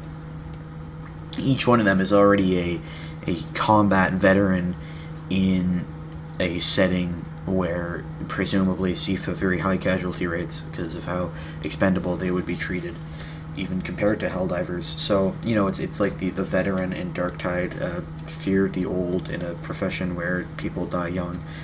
I don't know. And then,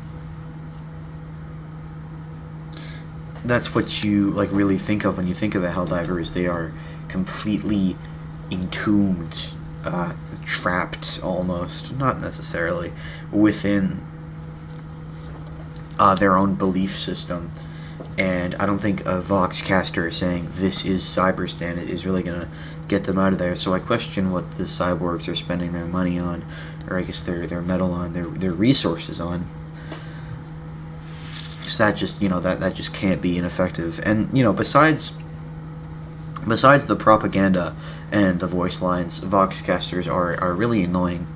And, I'm fine with them having high damage. I don't actually think their damage output is all that unbalanced. I think they can kill you, fine enough in terms of speed for it to not be too annoying. But what maybe I'm just bad at the game. I don't think I am, but I could be, because how would I know if I am? I'm not sure where to shoot them. Like, I don't think it's properly telegraphed, and I know they have, like, multiple phases, but I'm not sure, like, how that works, or, like, how to tap into that, or, like, what parts get revealed when. And that just, like, it just doesn't work for me. It's entirely unclear on what I should be shooting at, or at least it's unclear to me. It might be very clear to someone else, but this is, of course, a subjective topic, and this is mostly a day 1 Cyberstan issue. I feel like their spawn rates got reduced on day 2, and this is recorded on the 3rd day of Cyberstan being released. And, back on the first day, they had this, like, ludicrous spawn rate where you were fighting 5 or 6. I was talking to my teacher who plays Helldivers, and I was asking him what he did for Voxcasters. And he just said, oh yeah, I just use 2 orbital rail cannon strikes on them. I just coordinate with a friend. And I'm like, dude, that's a 4-minute cooldown on 2 people. And he's like, well, how many of them are you fighting at a time? And I'm like, 8. No, not 8. My record for seeing them in one room, or like from one point, is 5 at a time.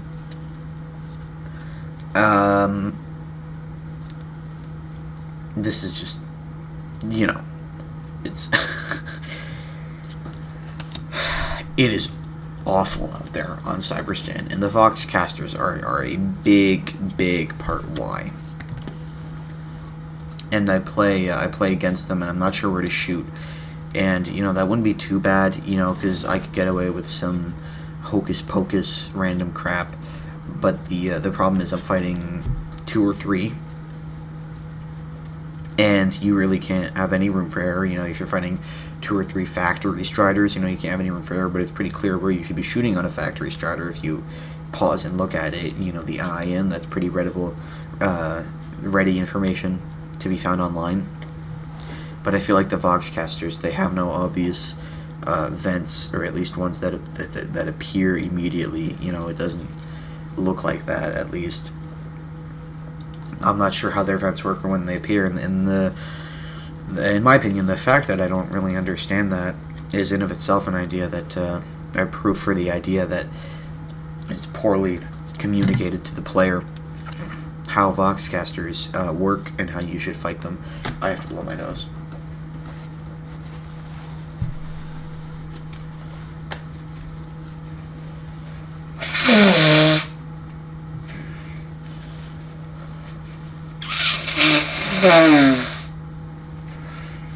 This sucks. I think I'm like coming down with an illness or something. Yeah, I'm definitely getting sick. But yeah, it's not clear where you should be shooting a Voxcaster, and you're fighting so many of them at a time, there's really no room for error whatsoever. But I'm not even sure what is room for error, and also from, a lore perspective, they seem like a waste of shouting, but, that's reasonable. You could say that, they're made to reinforce belief in the weak and pitiful cyborgs, and, I get it. Voxcasters are meant to be hard. I don't think they qualify as a mega heavy, in the same way that the Hive Lord and the Leviathan do, in my eyes.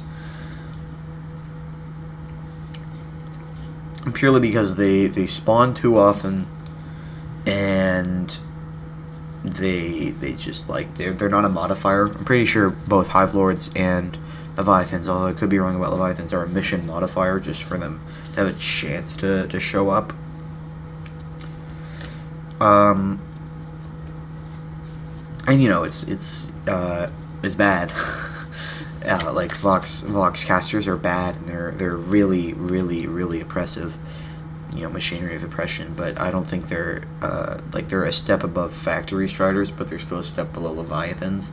At least in my eyes, opinions could very well differ about this subject.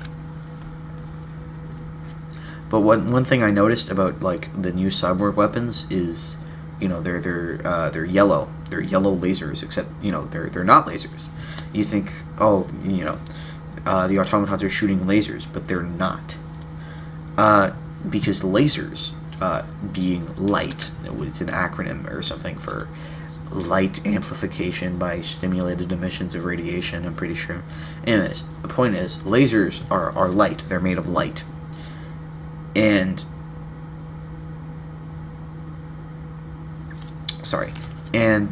if you if you fire a laser, it doesn't have travel time. It's not a projectile.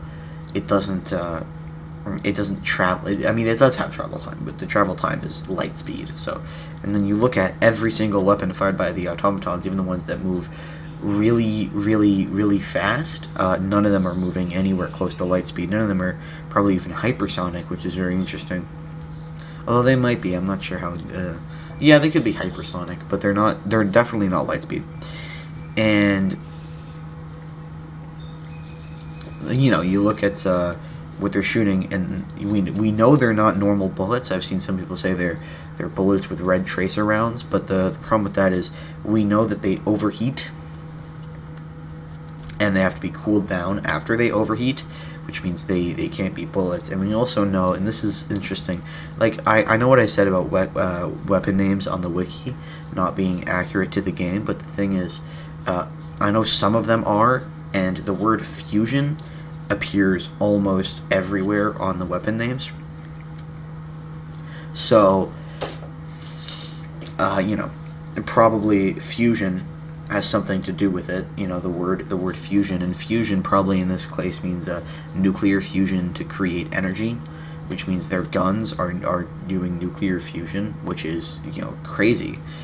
And I don't know anything about nuclear physics or even regular physics besides the fact that if you take a magnet and you drop it into a glass of water, it's there's no more magnet.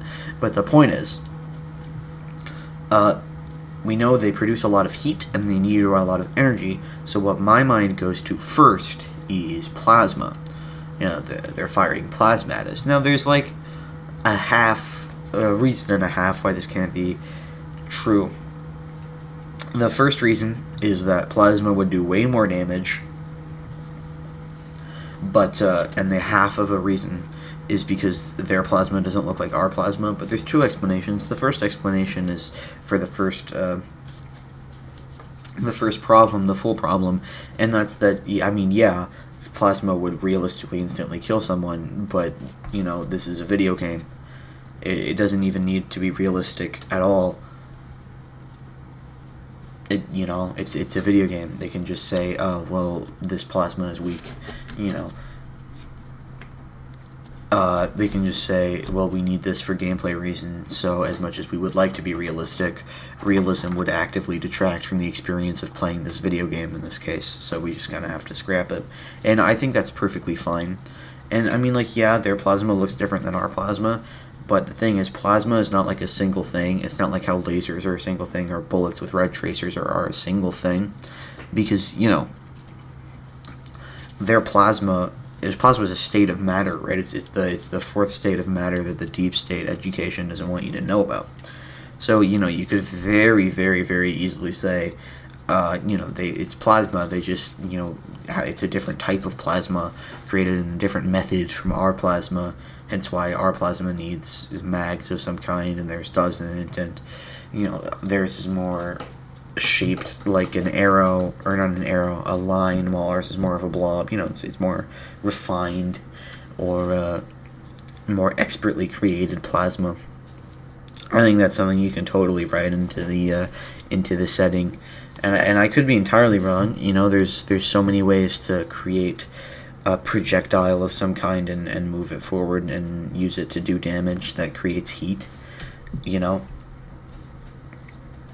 could be some kind of energy source humanity hasn't discovered, even in the Second Galactic War. It's sci-fi. You could reasonably write anything.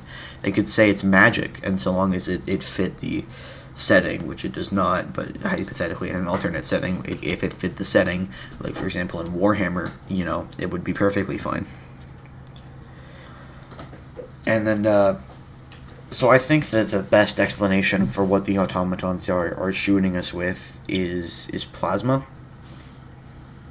But I am really not sure about the new cyborgs, because they shoot these like shotgun pellets that are yellow. I don't know. I don't think they put. Honestly, I know Arrowhead is a studio credited with a lot of attention to detail, and I do think that is true. And I think it's how a lot of people fooled themselves into thinking this is a realistic game. It's not realistic, it just has details. Um, I don't think. I think they just weren't paying that much attention to what they were actually shooting us with. They were like, you know, screw it, yellow projectile. And I don't think we can really blame them for that. No sci-fi can be perfect or entirely explain every single concept within it. You know, any world with enough scrutiny placed on it will collapse. So good sci-fi writing isn't writing sci-fi that never collapses. It's sci-fi that requires an incredible amount of scrutiny to collapse, Like Avatar: The Last Airbender. Like, what if they're really bending the elements? Wouldn't each of them be bending an element on the periodic table? Like, you'd have, hydrogen benders and carbon benders. This is not the point. I'm getting way sidetracked. Um, Anyways, I wanted to, for the purposes of the battle on Cyberstand, or at least the battle to Cyberstand, I wanted to get the level 25 on the Constitution. And my initial plan for this was that the entire battle of Cyberstan, I would use nothing but the Constitution, and I was going to hold up to that. I really was. And I played Cyberstan up until the liberation of Merak. Problem is, from the liberation of Merak onwards, Cyberstan is bad enough with the meta weapons, and I'm not running the Constitution on that. But one thing I noticed about the Constitution is that the Constitution is really bad on every faction in the game except for the automatons. And the automatons, it's still bad, but only pretty bad, not really bad. Because, automatons, like I said, at least on D10, have the lowest emphasis on hordes and spam, and the highest emphasis on precision-based gameplay, which is where the Constitution shines the most. So when you're fighting, it's easier to fight 3 heavy devastators than it is a horde of Volus and Overseer with the Constitution. However, it is next to useless against the new cyborgs, which don't have that much precision-based gameplay. Not to say they have none, but they don't have that much. And I think it's fine because they aren't common enough to fully ruin the vibe, and they do have enough, headshots always dome them, which I quite like. And I'm presuming there's a weak spot somewhere on the Vox Fabricator, Vox, the Vox Caster, but I really cannot tell. Why do they call it a Vox Caster? Every single time I hear it, it makes me think of Has-Been Hotel, and I don't even watch Has-Been Hotel. I just watch YouTube videos analyzing why it sucks. Anyways, the Constitution is, it's really bad, but it's on every faction, it's usually limited by its ammo economy and poor actual damage output. And when I say ammo economy, I mean the stuff, the low clip size and lack of a stripper clip. Because really, 99 bullets is a lot, and you start with 106 if you count the 5 bullets you spawn in with, and actually you can tell, 106 is clearly a subtle reference to us, the 106th. No, it's not. That's stupid. But the point still remains that the Constitution has the flaw of the poor clip magazine, whatever you want to call it. I'm not sure what the official term is in this case, but I know usually what those words mean. But the usual thing doesn't often apply here, and it's only it's usually F tier. It's only D tier on bots. It's passable. You can use it. I mean, I used it. I even got no deaths once with the Constitution, and it's a fun weapon to kind of intentionally gimp yourself with a little bit, and kind of, if you really want to get good at the game, stop playing with the meta and start playing with the Constitution until you can use it competently, and then you know you're good at the game. And I would say I can use the Constitution somewhat competently, better than most, but not as good as everyone, or not as good as some, because you just know there's someone out there that dedicated their entire life to using the Constitution. There's probably some people out there that think it's a good weapon, which it is not, and I would say anybody out there who thinks that is wrong. But then again, you know, maybe they've discovered some ancient technique that I have entirely forgotten. I already talked about this next topic on my list. Hold on. It's about how the automatons, you know, destroy colonies because they hate people. You know, and I see people out there, especially on the Discord, and definitely at the point where our systems got hacked very recently, but I even without that, I see a lot of people who roleplay as the automatons, and real quick, you know, there's nothing wrong with role-playing as the automatons, you know, on the Discord. Like, it's not hurting anybody. I'm a D&D player. I understand role-play, and I get it. I role-play. Everybody role-plays. Role-playing is a integral part to the Helldivers experience. Everybody loves, you know, playing along with the patriotism found in the game. But what I totally understand role-playing. And I'm not saying I don't like people role-playing as the automatons. I'm perfectly fine with it. What I don't is I don't get it. I don't understand how it's fun. Because for me, right, what's fun about role-playing as a Helldiver is that you're wrong. You know, you're wrong, but you're so confidently incorrect and wrong that, you know, it's fun, it's funny, it's satirical, right? It's definitely satirical. I wrote a whole article actually in my French class about how about the satire of Helldivers 2 and how it mocks the United States and how it kind of predicted our modern day situation. But the point is, you know, role playing as Helldivers, the fun comes from the fact that you're, you know, dead ass wrong about everything you're saying, and you're so far in your own delusions that you can't imagine how you could possibly be wrong. And, you know, that's fun. It's funny. It's fun to do. But the automatons, the thing about the automatons is, you know, they're right. And I don't mean they're right. What I mean is they're not so deep up their own egos that they are incapable of seeing the world as it is, except for the people that roleplay them as being peaceful, because like I said, you know, we've seen that. We know they're not peaceful. Stop trying to, you know, sell me on the ideas they're peaceful. And I don't get it, because, you know, role-playing when you're right is like, you know, what's the point? What are you even doing? You know? Maybe there's something I'm missing. Maybe there's some enjoyment I don't get. But when I see people pretending to be an automaton, they're kind of just playing devil's advocate more than they are role-playing and pointing out the obvious. You know, it's a bit like going to a WWE fan and telling them that, you know, wrestling is fake. You know, like, they know. Everybody knows. Like, nobody's getting fooled. They know, and they don't care, because it being fake is half the fun of it, right? And that's what, like, I don't get. Why would you go up to someone and tell them that WWE is fake? In the same way, I don't get why you would roleplay as the automatons, because you're right, and no one cares. But that's just why I don't get it. Let's go back to the more contentious, or not the more contentious, the more modern, the thing all the kids are talking about right now is Cyberstan. One thing I noticed about Cyberstan that I think is, you know what, I think it is bad. I think it is not a good thing. Is Cyberstan has anti-air. From what I can tell, and I could be wrong about this, from what I can tell, every single outpost is has some amount of anti-air in it. And that is just bad, in my opinion. Like, it's just dumb.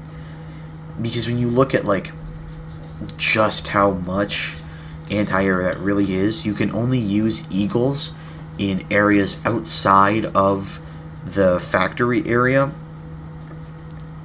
But then when you want to use an eagle, you would only ever want to use it inside of the factory area, because that's where all the bad guys are, except for like the occasional tiny patrol. And what it actually ends up doing is Eagles being completely useless, which sucks. It sucks so much. And, you know, I don't like restricting our toolkit. I've said that before. I don't like restricting the toolkit. And it just, I don't know. I don't think it's good. I don't think there's any real benefit to it from a game design standpoint. And it just, like, now I bring, just for anybody watching this, my usual loadout that I would bring is a Gatling Barrage, Orbital Laser, and Orbital Precision Strike, kind of just to cover all the bases. The Gatling Barrage is what seals the deal, honestly, on Vox engines. It's the best, you know, solution I found for them so far. You know, there could be a solution that I'm not actually thinking of. But yeah, like, Cyberstan's AA is just so incredibly obnoxious that I can't really get it, personally. And then, you know, the new cyborg units are pretty cool. The guys who do Brazilian Jiu-Jitsu and have a friggin' shotgun in their armor, you know, they're kind of just boring, in my opinion. Like, they're not boring as in they're bad. They're boring as in they, you know, they don't have any cool gimmicks. You know, they charge you, they do martial arts, but not very well. You know, they're never all that good, but, you know, they're chaff. And then the new guys with the armor are fairly, I think they're tankier than they really have to be, and you know, their ability to command is actually pretty threatening. So I do quite like them. It creates like a target priority situation, which is cool. And you know, Cyberstan is hard, and like I said at the beginning, you know, Cyberstan being hard is the automatons being hard, and the automatons being hard is what makes them so good, you know, and so fun to fight and play against, and again, why I consider them to be the true spiritual centerpiece of Helldivers 2, because Helldivers 2 is about that difficulty. So, in conclusion, automatons.